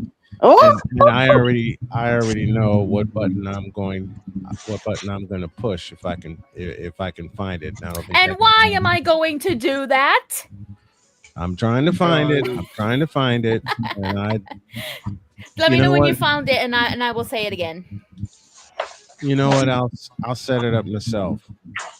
As a matter of fact, I'll throw you a curveball. Why am I doing this? Because yes, Gura. Gura, what does Gura have to do with this? I don't know. It was the first button I can find. And now it was the first button I can find in the time allotted. Yeah, but like, let's get the one of the person who we're actually talking about. I know. I'm gonna find her. Trust me, I'm gonna find her. Just gotta stay on time here because I'm getting a message in my ear from our coordinating producer. But she said I can have a little fun with this one. And with that in mind, I present a message from the Wonderbread Choir entitled More Picks.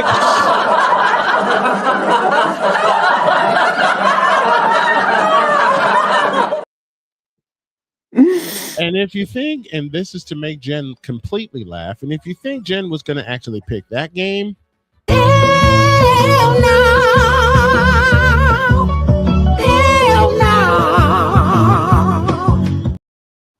Like I said, I would rather sit on the fence if it means I can hang out with Goldship and eat some yakisoba with her. And why am I going to do that?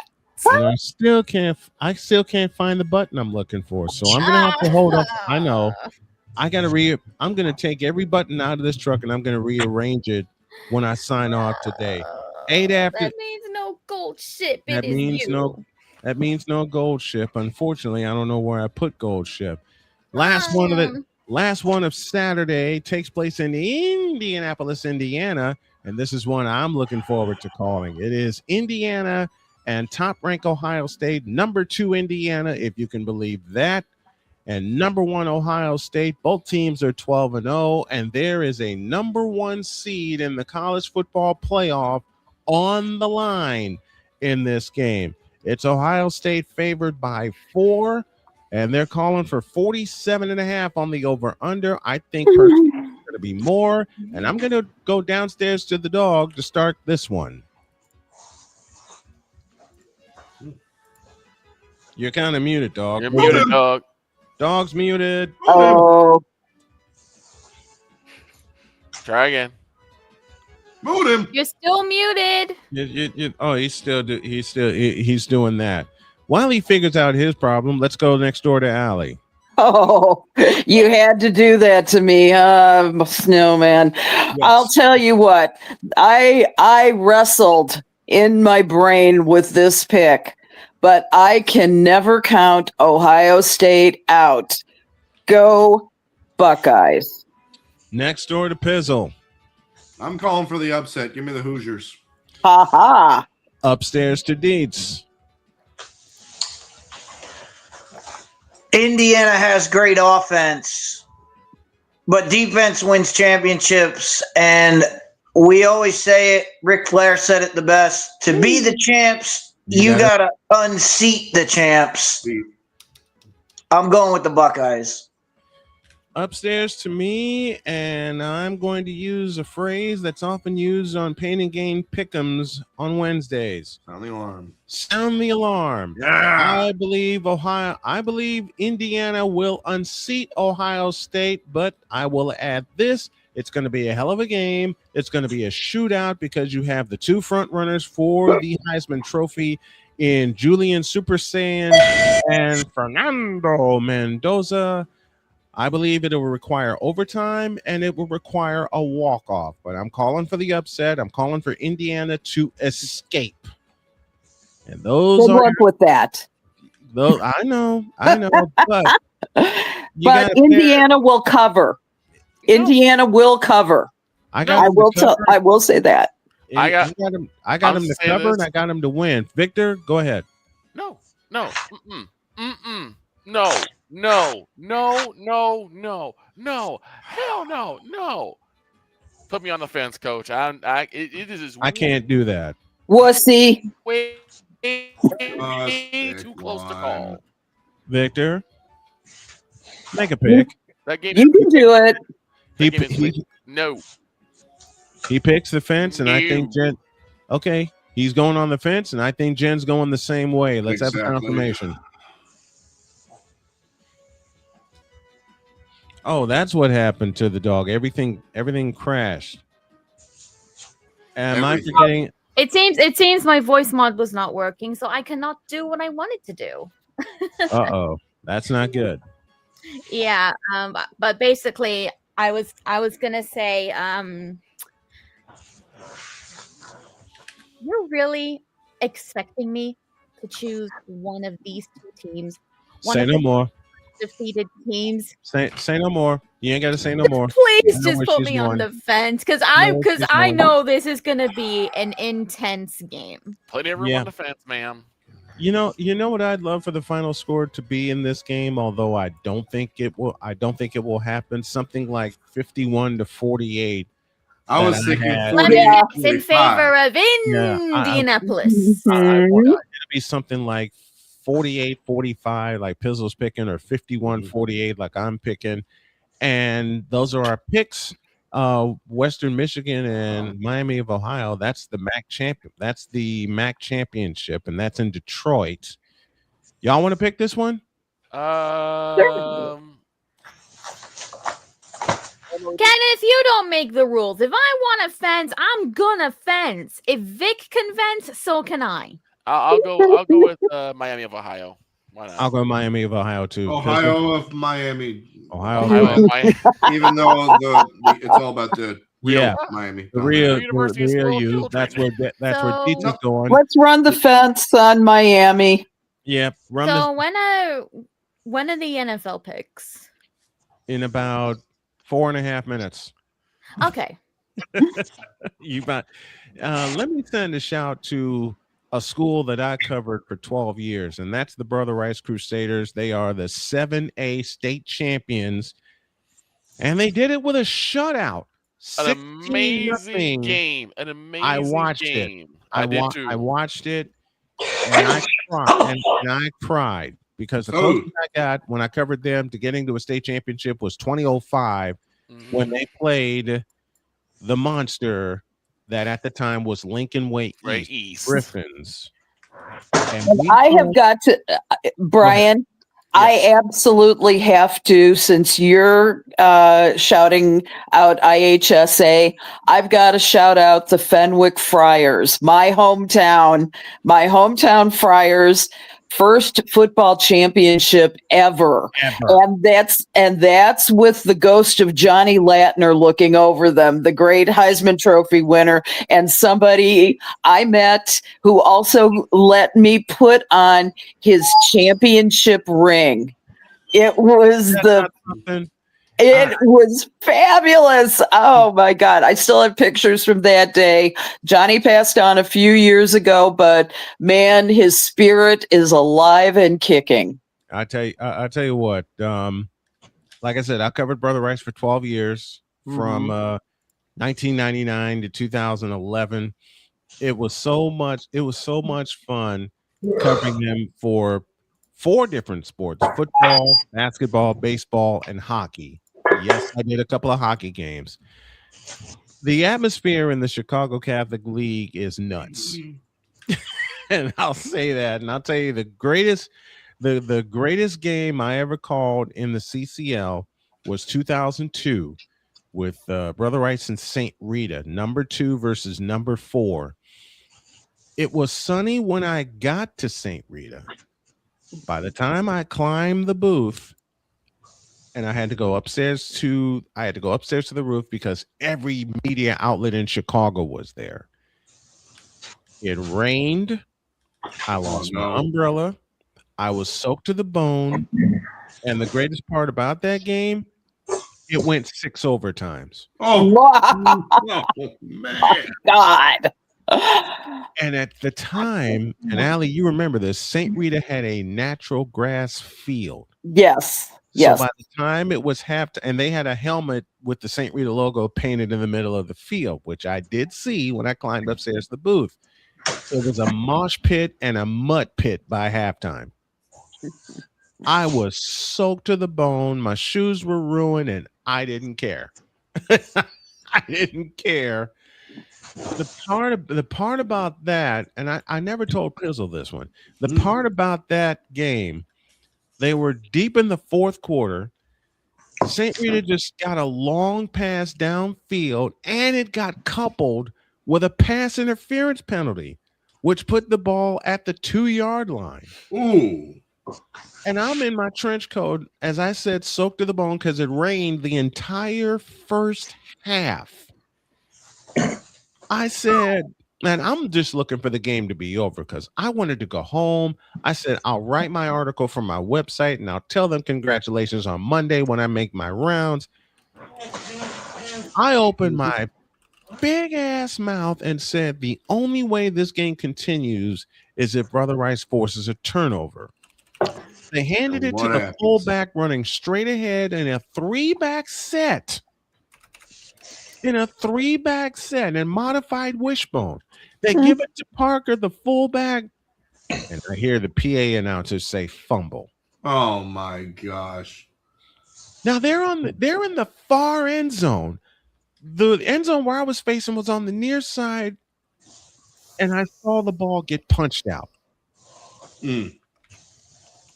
That started the odyssey of overtimes. Every score that Brother Rice got, St. Rita matched until the 6th and final overtime. It was 45 apiece. It was 40 apiece at the end of regulation. Damn. It was 14 all at the end of regulation. Wow. 45 apiece going into the 6th overtime. My voice is gone. My energy is gone. Everybody that was up on the roof with me, every break I took was looking at me going, what the hell is this?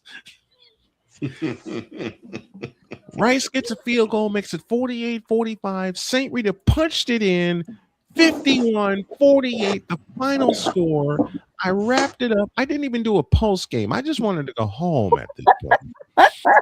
I climbed down, and Tim Maher, one of my dearest friends and a St. Rita grad, was waiting for me.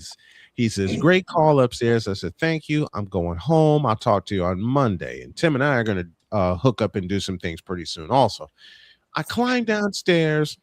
Some of the folks heard my broadcast, and they said, great. They said, great job. I said, thank you. Let me go home, please. I'm walking through the post-game tailgate, and Allie, you went to Fenwick. You know about a post-game tailgate. I know about those. I did not go to Fenwick, though. I went to OPRF. In my day, they were all male. I wanted desperately to go, but Park River Forest. Okay. Yeah, that's okay. It's okay. I forgot. I'm old. That's all right. Yeah. What does my wife say often? I've slept since then. But I'm walking through the crowd. They're giving me all kinds of congratulations. I said, look, congratulate the players. They just allowed me to narrate the game for them. I'm shaking hands. I get home, and they handed me a plate of food, 2 plates of food, as a matter of fact. Steak and ribs and all kinds of late summer fixings and early fall fixings. And let me just say football fixings. If y'all been to a high school tailgate or even a college tailgate, you don't walk through a tailgate without food. Right. Okay. And drink. I'll explain that Okay, in a minute. as someone who lives in the UK, what is a tailgate? A party. So it's a pregame before the game. It's cars lined up. You got grills. You got drinks. You got food. You got coolers. All everybody just chilling, talking stories. And it don't matter the weather. It's a damn party. No, if you go to any football stadium on planet Earth, and you will find more friends in this world than you ever knew you had. All right, I would like a little favor then from you guys. If I come and visit the U.S. on a holiday one day, You're on. please take me to a You're tailgate. Absolutely. Yeah. You're on. And what's more, you don't have to go into the stadium to enjoy the game because everybody's got their TVs out there. It's grills, TVs, grills, generators, you name it, they have it. When I was walking through St. Rita's parking lot, getting ready to hop the bus to go home, I had my plates. I fell asleep on the ride back home. I get in the house, I put my plates in the refrigerator, and I reach into my pocket, and there's a pair of beers waiting for me. Oh. A couple of the parents, and Allie's just shaking her head because she's seen it happen. A couple of the parents slipped me a couple of beers. I remember going to a tailgate and I saw someone bring the largest smoker I had ever seen. Yep. And when he opened it up, he had this massive. Who knows what the term Thor's hammer is? I do. Well, I've heard it. He's got one. I've Explain it for the masses. I'm talking in terms of meat. Oh, yeah, I've seen it. I've cut it, and I've eaten one of those. Yeah, he had like two of them bad boys, and I was like, and he said, "Sit down, and grab some." I was like, okay. The first time I had a Thor's hammer, and Deb Wickes is waiting for us. All right. The first time I had a Thor's hammer, I didn't know what it was until he said it, and he handed me a steak knife the size of my arm. Yep. He said, "This is the only way you're going to cut it," and I cut that sumbitch and walked off. It's the only way you can cut it down. He said, he chased me down, and I thought, okay, he's coming back after the Thor's hammer. He says, "I'll need the knife back." I mean, I guess. I'm like, all right. And he said, "Enjoy and come back next week. I'll have a couple more." A couple more? Yes. A couple? He says, "Dude, I bring 2 of these every week." I'm like, "Where do you find these things?" I've seen someone slow cook a whole cow's leg at a tailgate once. Oh my Lord! I've seen that. My God, Right. that feeds 50. Yes, it does. And that Thor's hammer fed me and my dad. I mean, at that tailgate, there were like 350 people. So. Oh my God! I believe That's it. fabulous. I believe it. Speaking of stories of tailgate, here's the ultimate tailgater and 2-time Emmy Award winner, the lovely Deb Wickes. Good morning, Deb. Hi, tailgating for the Eagles. Hey, sister. Game on Monday. And the Raiders game. Eagles Raiders the week after. I had a tailgate at Marist High School when they played Brother Rice. It was a neighborhood rivalry, and anyone who has done a high school game knows about a neighborhood rivalry, and those folks threw a party. But then the best kept secret became the worst kept secret, and everybody at Marist and Brother Rice found out that I was voicing the game for High School Cube. Yeah, the audience came prepared. That's all right. What happened? I had my book bag over my shoulders and my equipment suitcase. I still couldn't get into the booth because I had 4 plates and a pair of thermoses in my jacket. Mm-hmm. They were feeding me and equipping me with drink before I got upstairs. Oh, that's funny. I love it. And my producer that night said, "Why are you so weighed down? I thought you lost weight," which I did at the time. I said, "Yeah." Then they found out I was calling the game, and it was right after. Gain it all back. That was I gained it back that night because it was right after it. And Victor, you know about this event. Allie, you also. It was the season after the Marist Miracle. Yep.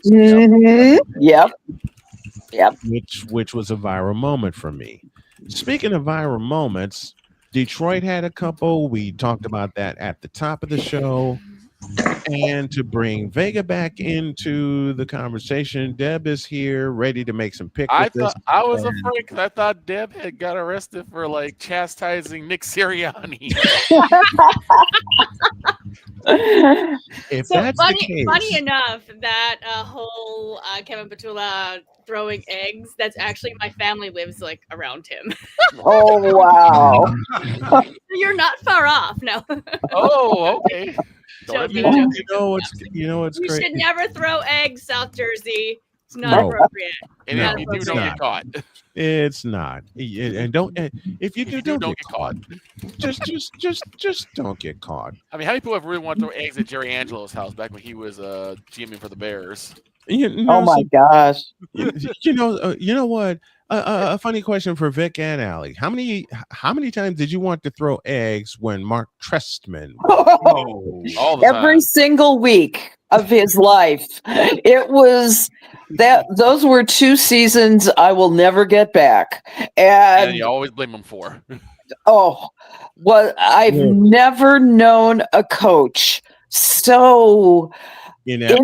Inept. Yeah, that's the Criminally only word for it. And he did a weird thing during press conferences too. He would stare at me. I just felt his gaze, and it was the weirdest thing, and I couldn't figure it out. It made me super uncomfortable. He never approached me or anything like that. He would just stare at me. And He may have wanted to ask you for help because he doesn't know. He's like, I need to be someone smarter than me. There she is. I tell you what, when I covered the Bulls for 4 years, you know who would do that, but then laugh when I would get a word with him? Tom Thibodeau. Tibbs is fun. Tibbs would do that, but unlike Mark Trestman, Tibbs had a personality. Yeah. Tibbs had a personality, and one day I was wrapping things up, and he came by and he said, "You wanted to ask me a couple questions?" Because I never got a chance to ask a couple questions. And he and I sat down. We had a great 20-minute talk. Yep. Yeah, we had a great talk. Speaking of talk, we got some picks to make. And dog, I know your system kept crashing a couple times. Deets, I know your system crashed a couple times.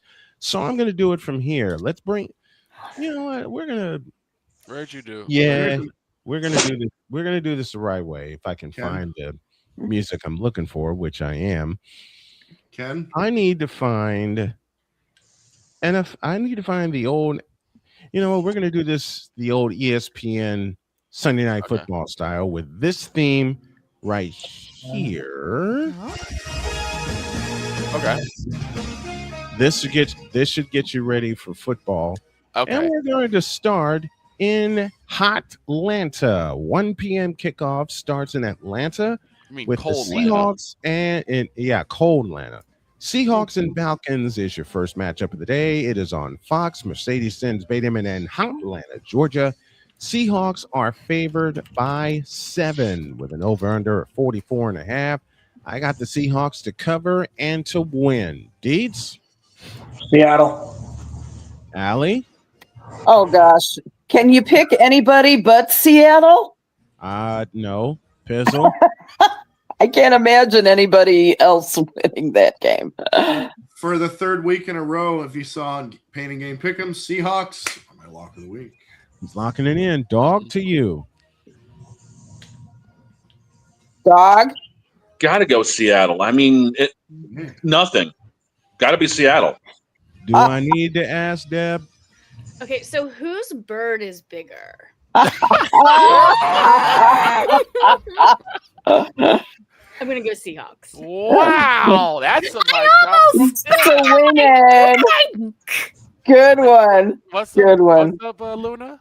Y'all know I'm cutting that one. Yes, that's a mic drop from Deb.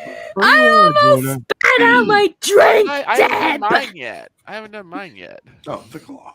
Oh, Victor, which way are you going? Obviously, it's obvious. The answer is obvious. I'm going to go Seahawks.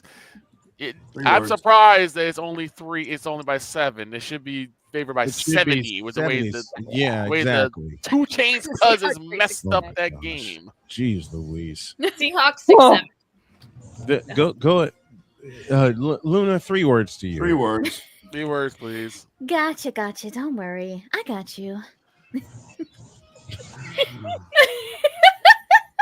I'm sorry. I can stop doing the voice if you want. No, It's please keep going. Okay, keep going. I got you. I got you. Sweet that ish. And we move on. Rich Stadium in Buffalo is next. Buffalo favored by 5.5 against the returning Joe Burrow and the Cincinnati Bengals. We're going downstairs to Deb to lead off the picks this time. Oh, this one is. I love Joe Burrow. I love that he's back. I love that he was able to come back this season. You have to go Buffalo though. I'm going with the Bills to borrow from Pain and Game Pick'ems. No one circles the wagons like the Buffalo Bills. Allie? Well, I tell you, Joe Burrow humiliated me last week. I agree with you. He humiliated me, and I take revenge by picking the Buffalo Bills. Bizzle? Sound the alarm. Give me the Bengals. He's going with the Bengals. Dog, to you. As much as it pains me because they are in the AFC East, give me Buffalo. Deeds? As much as Joe Burrow coming back was awesome, this ain't the Ravens. I'm going with the Bills. It is not. Which means Luna has a message for Pizzle. And you're forgetting There's one thing I want to say first. Just a moment. I forgot Victor again. Victor, I'm so sorry. Victor, It's go. all right. I keep forgetting him because he doesn't have a camera on. That's Yeah, right. that's probably why. Let's see you, Victor. To be frank, I'm working right now, but to be frank, Okay. it's I'm going with Buffalo because no, it is not Baltimore you're facing. This time you're facing Josh Allen. Because why did you able to do so much damage on Thanksgiving while I was eating pot roast? Because yes, Lamar, it is you. It is you. Now Luna has 3 words to Pizzle. Come on, Luna. One thing I want to say first. I do not care that this is the wrong team for it. I think this team deserves it more. So can we give a round of applause to the Buffalo Bills now?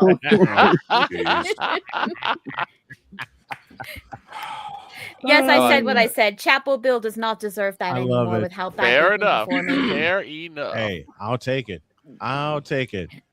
Now there's a game in front of me. And also, I Pizzo, don't wanna- respectfully, stay solo. Enjoy your time on that island. Make yourself comfortable. Get some snacks. Get some water.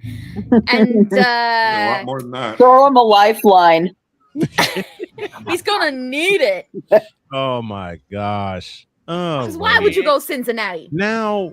Skyline Chili. Now fair enough. Hey, fair enough. Now, just like that. Hey, man, I love you for this. Snowman forgetting about Vic, just like the Cowboys forgot last night. They had. Yeah, see, he loves to just troll me, and unfortunately, he has a leg to stand on because the Bears are the #1 spot in the NFC. Until week 17, and yes, that's a homer, and yes, that's a homer.exe in So, question McCarthy's is, famous words. could I have been right that the #1 quarterback is indeed Caleb Williams? If y'all missed that clip, you'll see it on the best when The greatest line the greatest that was line ever said ever. to me was from Deb. Shut your Caleb mouth. Williams, shut your mouth. Your mouth. And this is before Deb took a drink of coffee. All right. Right. Now this next one, I don't want to do it because it's Tennessee and Cleveland. Yes. I know we're supposed to make a majority vote on this. This is my show, and I'm the majority.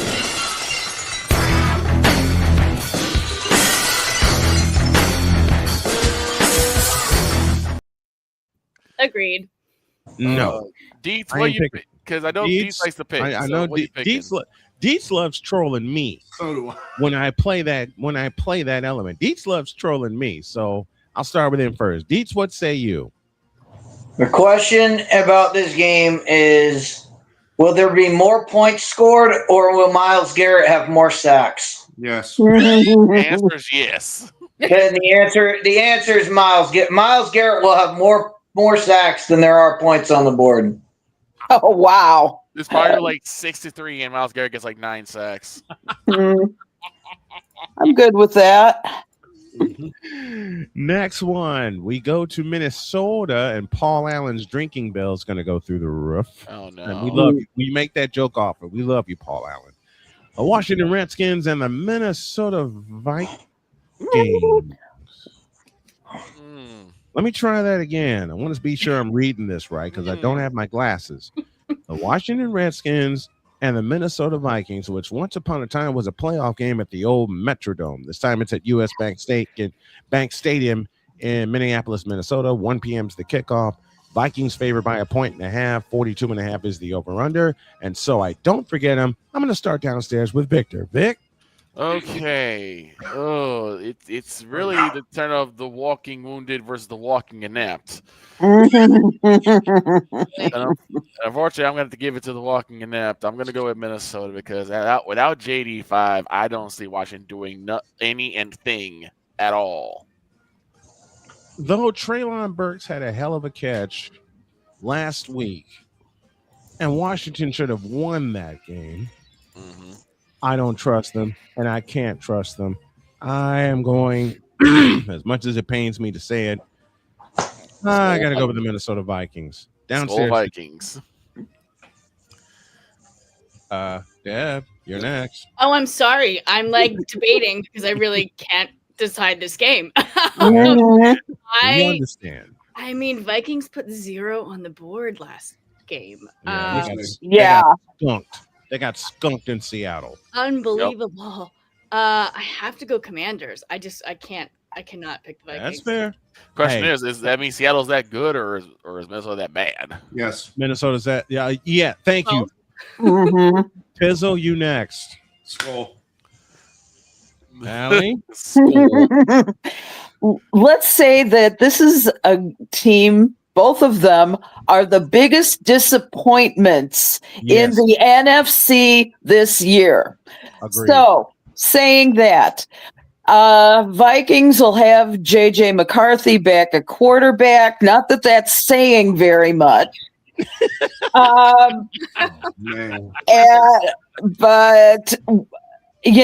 I think that somewhere I'm hoping somebody in the Minnesota hierarchy of coaches will have gotten to JJ and kicked his little skinny butt this week. And I'm going to say that against the Commanders, the Minnesota Vikings will have a revenge game unlike any other this week. I'm going with Minnesota. Upstairs to Deeds. The theme of the show has been keep it simple, stupid. Yep. One of these teams has Justin Jefferson, the other one doesn't. Yep. Fair enough. Dog to you. This is like going to your local dive bar and finding out it actually got replaced by a retirement home. This game sucks. What's worse? Minnesota sucks worse. Washington's got this, and Paul Allen's drinking bill hits $1,000 by halftime. He's going with the Redskins. So Deb and Dog are on the island, Luna. I honestly wasn't paying attention. Don't feel bad. Most of America is not watching this game. Yeah. Just put me on the fence. I ended up scrolling through Twitter while this take was happening. You know what? I can't blame. And you know That's what? how we feel too. And you know what? I can't blame you. Speaking of scrolling through Twitter, I was scrolling through Twitter. Why? Listen, look, I know I shouldn't do this, and Wise is in my head saying, "Why are you scrolling?" McCarthy's saying, "McCarthy's doom scrolling is in my head for this next social one." Media. As I was perusing social media across the Miami Dolphins and the New York Jets from the Meadowlands, which means it ain't Dan Marino and it ain't Ken O'Brien. So I'm going to do something I've never done. I'm going to do the Jets. Well, not only that, I'm going to do something I've never done in 14 weeks. I'm close to breaking the glass, but I got the feeling. Wait a minute. What say you, crew? Am I glassing this game, or are we going to pick? I'm picking this. I'll You pick. picking it? Okay, Pizzle, go ahead. Pizzle's picking. So I'm Pizzle's picking. Go ahead. All right. Pizzle. So the fact of the matter is Tua is 0-8 in games that are 40 degrees or lower, but the Jets are 0-7 against Tua, so something has to give here. True. And I'm going to go with the Dolphins. Call me a Are you biased vo- bastard all you want. Give me the Fins. Are you voicing this game on Sunday? I will not because I have to work. Oh man. I'll be joining you. Upstairs to Deets. Yeah, I'm going with the Dolphins. Allie? Well, the Dolphins are still in the playoff chase. Surprisingly. Yeah, which is one of the thing, but the thing is that the Jets have played better on defense lately, and the offense have shown some signs of life. I'm gonna take the Jets in this one. Oh boy. Which means that one of my favorite YouTube channels, the New York Jokes, are going to be laughing. At me? At all of us. Dog to you. Do we really have to? Yes.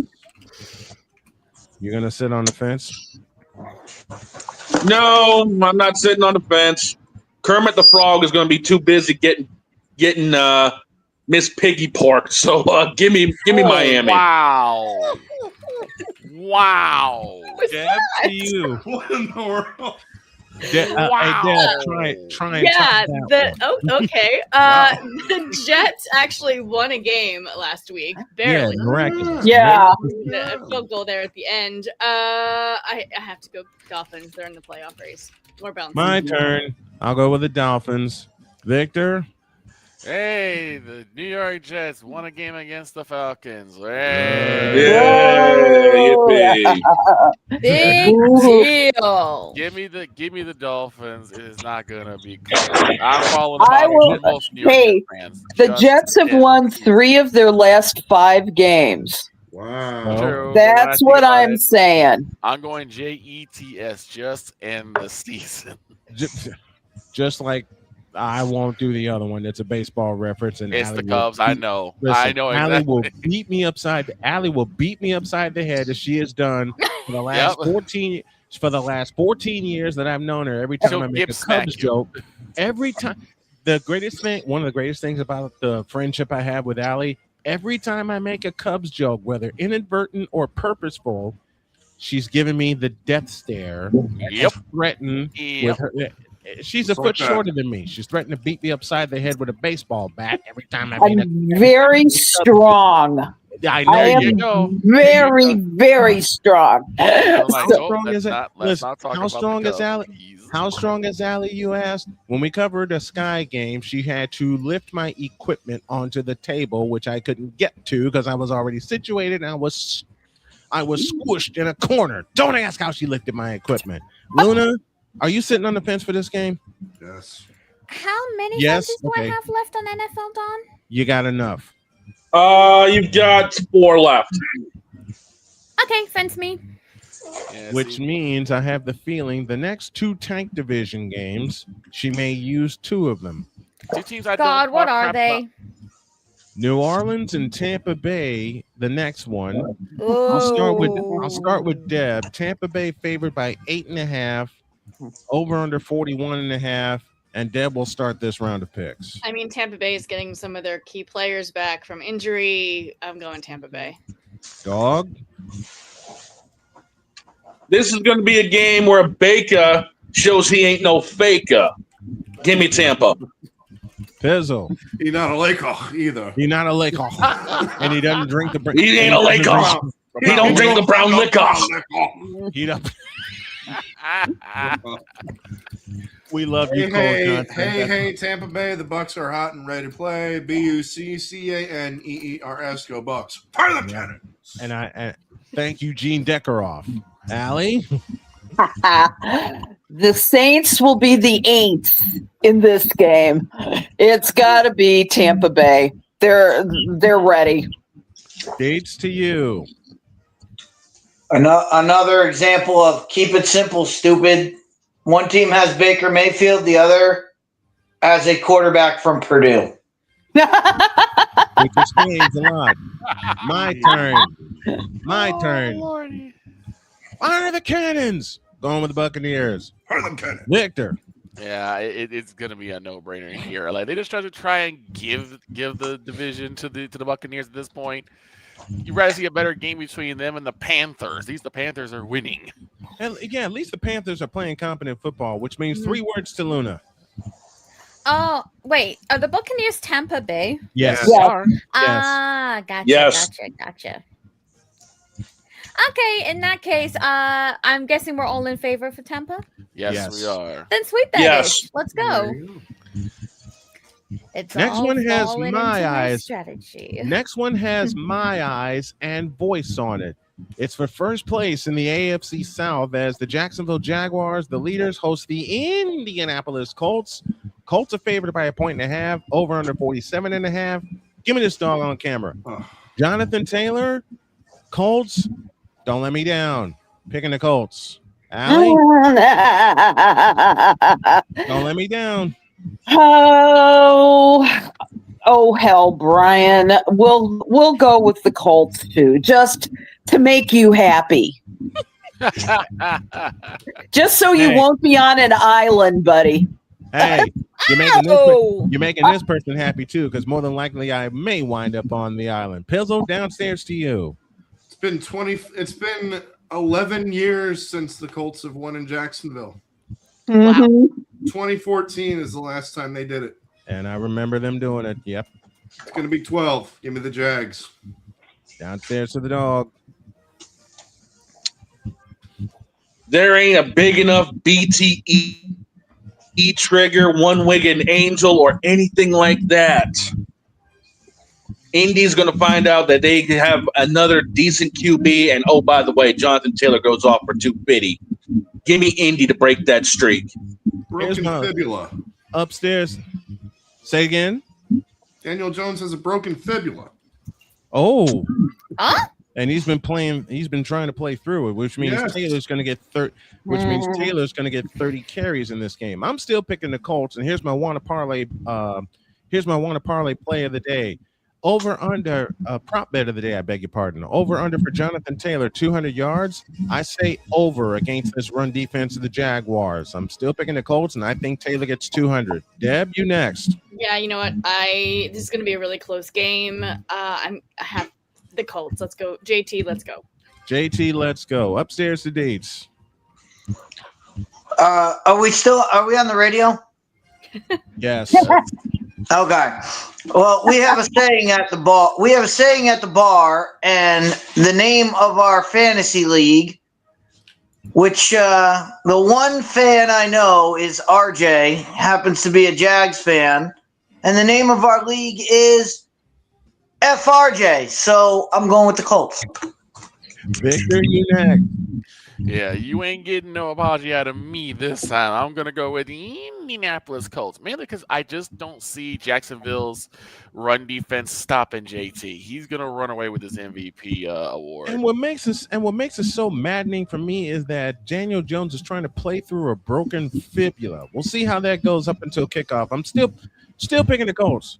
The heck with that, which means Pizzle's on an island. 2014. So wait, everybody else went with Indy?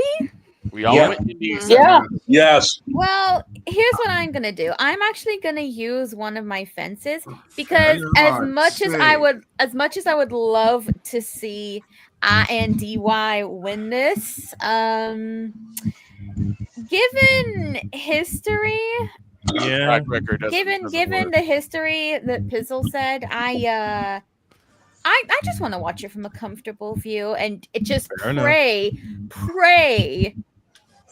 that Indy gets it. I want to see Taylor get 2.5 in this game.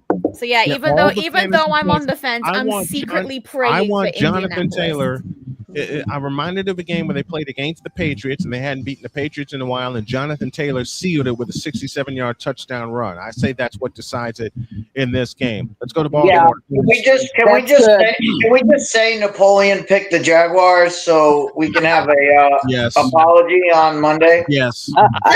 Yes. And you know Wait, who you else mean is going to owe an Tuesday apology? because he won't be here on Monday. Right. Just a minute. You know who else is going to owe an apology? Damien picked the Jaguars. So I want Damien. Should the Colts win, I want Damien to issue an apology, not just to me, but to my beautiful wife as well. Let's finish the 1 o'clock slate. We finish in Baltimore with the Pittsburgh Steelers and the Baltimore Ravens. Baltimore favored by 5.5, over under 42.5. Give me this camera, which means Baltimore will get 41.5. They're gonna blow them out. Give me the Ravens. Allie, to you. First place in the AFC North. Both teams coming off bad losses, both at home. Neither team's playing well. Ravens are a little better. I'm going with the Ravens. Pizzo, to you. Go with the Raven. Nevermore. Aaron Rodgers is about to turn into my quarter machine at the arcade because Lamar Jackson's going to knock about $300 worth out of his ass. Give me Pittsburgh. Yeah, Baltimore. I just don't see the Steelers winning this one.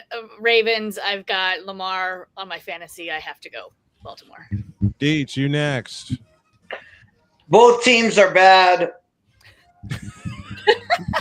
Yeah, pretty much. Yeah. But I'm gonna go with the Steelers just because if they don't get this, then Mike Tomlin will have his first losing season. Yeah. Wow. I want that so badly. Victor, to you. And I don't want to hear fire Tomlin again. They were booing Renegade. For God's sakes. Victor, to you. Victor needs to wake up. Oh, Okay. I got my answer. Oh, right. Raven. I got my answer. Is it still whack-a-mole Mason Rudolph, or is Aaron Rodgers finally gonna get the course out of his behind? I don't know.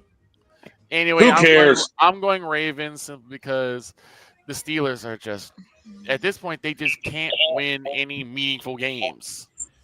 I'll describe the Steelers. I'll describe the Steelers in one word. Trays.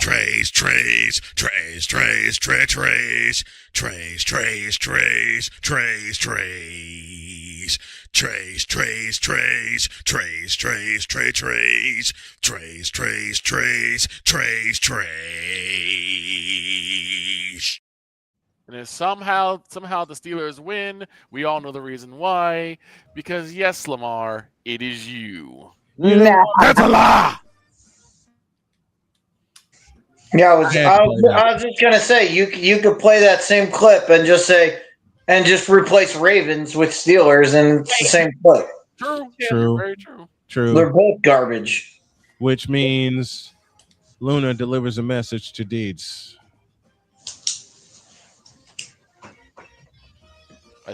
Luna, wake up. Maybe.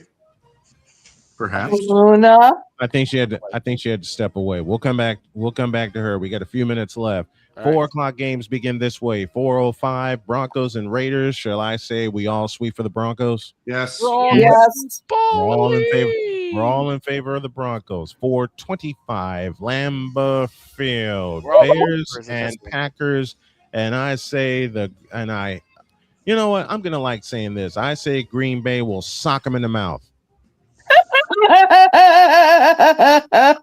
Look, Allie, I know you're gonna hurt me for that one, but I don't trust Caleb Williams as far as I can throw him. Pizzle, go Pack, go. Sorry, Deb. Or Nick, Allie. Yeah. Deb, to you. Packers are 6.5 favored. This is the oldest rivalry in the NFL. By the way, they started 1921. Little facts for you there this morning. You have to go Packers. You have to. Sorry, Allie. Sorry, Allie. All right, dog, to you. Well, as much as we want to see John Goodman singing "Sweet Home Chicago," I hate to tell you something. Steve Goodman. It ain't gonna be sweet. The cheese is going to be running like nachos. Give me Green Bay. I really hope that's the case. Deets. Oh my. I'm just trying to figure out how he's got Roseanne's husband singing. Right. He did it in an episode.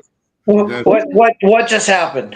But anyway, if the Packers remember that Josh Jacobs exists, the Packers will win. I'm tired of these trolls in here. Either keep it nice so you don't get your comment read. Well, Victor, to you. I'm gonna go the other way. I am going with the Bears. I don't know if that defensive line can handle not only DeAndre Swift but also Kyle Monangai, who is coming to his own. You limit DJ Moore. You go through Roman Dunze and Colson Loveland, and I think the Bears take this one. So I'm gonna say bear down. Sorry. I love you, Victor. Love you too, Allie. Okay, so Allie and Victor are picking the Bears. Now wait a minute. Wait. I assume. Wait. Go ahead. Wait. The number 1 seed currently belongs to the Bears. They lead the division until week 17. Yeah. Now, did you notice Ben Johnson after the Eagles win? Oh yeah, I saw it. You saw the God damn, that guy looks like he can play. It's damn. He's lifted some weights in his lifetime. I'm like, I turned to Greg. I'm like, why can't you look like that? Wow. No, I didn't. No, I was nicer than that. But you know what? I am going to go out on a very long limb to pick the Bears for this one. I think I'm just saying that the Bears have surprised me this year. It's not that they haven't humiliated me in the past, and I know they will again, but and they might do it against Jordan Love on Sunday. I could see it happening. I anticipate, though, a very, very tight game. Even if the best of them say Packers 28, Bears 20. That's what they say. Right. However, I'm going to flip that. Bears 28, Packers 20. Yeah, I picked, and to think I picked the Packers, and I couldn't stand the Packers for the longest time. First of all, because of a fellow by the name of Brett Favre. Or Favre, as I incorrectly. I incorrectly pronounced his last name the first time I saw it. If the Bears wins, I'm going to say it again. And at number 1, in terms of quarterbacks, Caleb Williams. And Deb's going to say, shut your mouth. Yeah. At least until week 7. You know what I'm going to say? 17. Go ahead. Catch me in the head. Was it Victor and Victor and Allie are on the Yep. Victor and Allie are on I the hope the two of you realize that you have chosen a team that risked mortgage, doubled down, and yeeted away their entire future and life savings for D. You have to say more. However, DJ Moore just won. Just won. And then they backed up. All right, we got to get Deb out of here in a They few backed minutes. the So Brinks truck I'm gonna twice. hang tight a moment. We got to get Deb out of here, so we'll go to her for the last 3 picks. Rams, Arizona. Rams favored by 8.5. I mean, Matthew Stafford cannot have more turnovers. He cannot have a bad game, right? He can't have a bad game in the desert, can he? Right. Houston, Kansas City, your Sunday night game at 8:20. Kansas City favored by 3.5, and this is it for them. Ooh, I have to go Houston. I just can't pick Kansas City. No, I can't either. And then, of course, I don't even have to ask about the last one. You're wearing green. Yep. So I will be there. Let's good. Go. So those are Deb's picks. Deb, you can get on out of here. Thank you very much, Bye, dear. Deb. Bye. See you Really later. appreciate it. Thank you. Good luck. Thank you. Let's go back up. Let's go back upstairs. 425 in Arizona. Rams and Cardinals. And Allie, I'm going to have you start this round. Okay, well, consecutive road games for the Rams. This one's a short trip. Let's put it this way. I'm thinking that the Rams need revenge. It'll be a revenge win for the Rams. All right, Pizzle. Whose house? Swerve's house. But this weekend it will be Rams' house. Give me the Rams. Dog. Rams, I ain't playing with you. Okay, playmaker. Put Kyler Murray back in there. Get him out. Get him back playing Call of Duty. Rams get this. Deeds.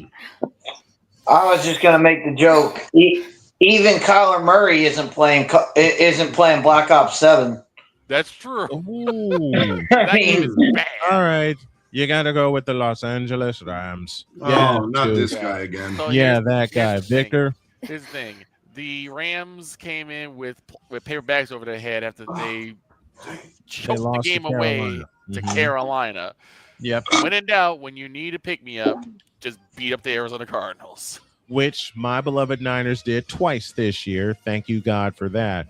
Give me the Los Now Angeles the Sunday night game, and I am going to put my ears on for this boss. What I missed? What? You're forgetting someone. Hello. Well, you don't. Sweet that ish. Yeah. Oh yeah, I forgot this lady right here. Yeah, you forgot me the last couple of times. His got cold. I got cold and I got frost brain. We thought you had stepped away, Jen. Yeah, because a couple of times we came to you, we didn't know if you had stepped away or not. So I'm sorry. Well, I'll catch you up here. We called. Deeds called for. I think you got this one. Deeds called for Pittsburgh to beat Baltimore. The rest of us picked Baltimore. So I think you got that one. The one you missed, we called a sweep for. I don't think I picked that one. No, that was the first one she stepped away for. Okay. So you have a message for Deets on the island for Pittsburgh and Baltimore. Right. I cannot believe we're trusting freaking Lamar Jackson again, but whatever. Yeah, that or Aaron Rodgers. Either one is a storm. This is one of those moments where I wish I could call glass, but I know I can't. Fine, just give me the Ravens. And Denver and Vegas, we called for a sweep. Oh yeah. In favor of Denver. Denver. Then sweep that Denver in. Broncos. Believers. Then Allie and now we're picked Chicago over Green Bay. The rest of us picked Green Bay. I was starting off on that, but then you interrupted me. Yeah, because to see Deb Deb had to off. go. There's a birthday wish in the chat. We'll say happy birthday, Emmy, from the Skibbity Friends. Happy birthday, Emmy. Hope you enjoy your birthday. Happy birthday. Hope your team wins. Oh, and we called for a sweep of the Rams over Arizona. Yep. Oh yeah, definitely Rams sweep, no question.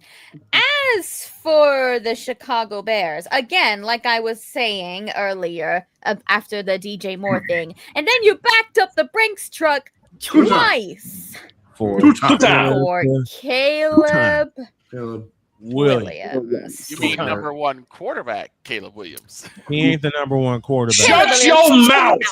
Yeah, shut your mouth. All right, to the Let's Sunday not forget. All I'm gonna say on that game is that the Bears have had a good run, but I think their winning streak stops here, and hopefully it stops for good. I refuse to trust DJ Les and QB Mild Sauce. Thank you, May I just point out, people, that DJ Moore was just named the recipient of the Walter Payton Award this year. From the heart, because I love sweetness. Yes, and love sweetness, and DJ, congratulations for that. I had someone ask me why I make fun of DJ Moore, because of what he did in Carolina, and then the Bears signed him for a truckload of money, which he hasn't earned yet. And I say that football-wise, okay? But he did create the DJ Moore Foundation. He did. Like, do here's that. the thing: He you did can do you can be an absolute trash person on the field, but if you're a kind-hearted soul outside, we will at least Yep. respect you. And Any mockery DJ we do of you on the field, it's just for laughs. We don't mean it it's for seriously. laughs. It's just for pure laughs. And the ones that have written- entertainment. it's for entertainment. And the ones who've written with Snowman in the Morning the past 12 years know that. Houston, Kansas City is where we are next. It is Kansas City favored by 3.5. Over under 41.5. I'll start. We had to do the picks quickly to get Deb out of here because she has to head to Rams practice. I will start this round, and I'm going to say sound the alarm. After the performance that Houston had last Sunday in Indianapolis, Indiana, of which I got playfully scolded for because I couldn't call the game because I couldn't access it, I'm going with Houston. I'm going with Houston. Allie, you next. I'm going to go with Houston too. Basically it's a playoff game for both teams, and the Texans, playing consecutive road games. Their defense is great. They've been playing great in recent weeks. So Texans. Pizzle, you're next. Give me the Chiefs. Okay, he's still holding on to the AFC champions. Dog, to you. Dear Kansas City Chiefs, Hawk Harrelson said it best. Your season is over. Whoa. Houston wins it. Pete, you're next. That's exactly the reason why this game would end the Chiefs' season, and the Chiefs just don't die. Whenever we think they're out, they come back. So I'm going with Kansas City. Just when they think you're out, they pull you right back in. As soon as I think I'm out of it, they pull me right back in. You know what? I thought that for 2.5 years when I was going through a lot of personal turbulence. But then one game behind the microphone at Chicago State, and I'm right back in the game. Victor? This is Kermit the Angry Frog here. You want to know why I'm angry? Because everyone keeps making fun of my Kansas City Chiefs. Everyone knows that twin brother Patrick Mahomes can do well. Everybody knows he can do well. No, but give me the Texans on this. I think the Chiefs are done though. Upstairs to Luna. Now, hold up, Jen. Before you do make your pick, you do have 2 fence games left. Yes, you do. And how many games left are there? 2. Might as well just use So them I now. could technically fence both of them. Use them. Well, you know what? And we're running out of time. So Yeah, I'll just use them. I'll just use them. Fence me So for this she'll- one, and fence me for the last one. You know what? I'm just using them all up this week. I don't give a damn. All right. And the last matchup, Monday Night Football, 8:15 is your kickoff time. The defending world champion Philadelphia Eagles face the San Diego Chargers. Eagles favored by 2.5, and I say Eagles okay, fly. I'm so glad I fenced this one, actually. Here, give me Los this Angeles Chargers, by the way. It's San Diego. Still San Diego. It's San Diego. as far as I'm Okay, whatever. See, and Allie's gonna forever pick on me about that because she knows Till they how get I their feel. own. Till they get their own And- stadium. Yeah, I know. And Fair. she feels the same way, but she picks on me about it. I'm sorry, San Diego, but fly Eagles fly. To be the champs, you must unseat the champs. And it ain't happening on Monday night. Allie, to you. Oh gosh. Justin Herbert is injured. He injured his non-throwing hand, but that's going to impact him nonetheless. Fly Eagles fly. Pizzle. Give me the San Diego Superchargers. All right. He's sounding the alarm. Dog, to you. I'm going to shut the alarm down. I hate to tell you something, but Ric Flair would always be whooping the crap out of Edge if there was another matchup. Give me the champs. Woo! Deeds. The Eagles. Victor, That's you're it? next. I'll make sure. No, there's nothing to it. I mean, just a same. I could make a Jim Harbaugh joke, but I don't really care. I'm gonna say right now, I do not need Deb coming down here egging my house. So I'm gonna go with the Eagles. I don't need Deb back in my house. I'm going to say this up until the end of the season, because no, Stan Diego, you are not the Dallas Cowboys. You can't beat the Eagles. Oh dear God. Oh dear God. Which means Luna has a message for Pizzle, who's on the another island. one. I thought I said I was already on the fence for this. Oh, you one. did. She did. She fenced it. She fenced it. Which This means, is one ladies I and gentlemen, definitely those are have to fence. which means, ladies and gentlemen, these are the pictures hellbound to go wrong, brought to you by Wanna Parlay, the world's richest parlay, and BetUS.com, where the game begins. Get me the hell out of here, please. Ow! Every time. Every time. Have a great weekend. God bless. Remember to make your next move your best move, and always remember, if your dreams don't scare you, they're simply not big enough. Dream big, do bigger. We hope y'all are too. And don't I'm not. throw in that book upside your head. Q Queen. Follow the Q Queen on Twitter. No, come here. We're Come out. here. See you I'm later. fighting you. I'm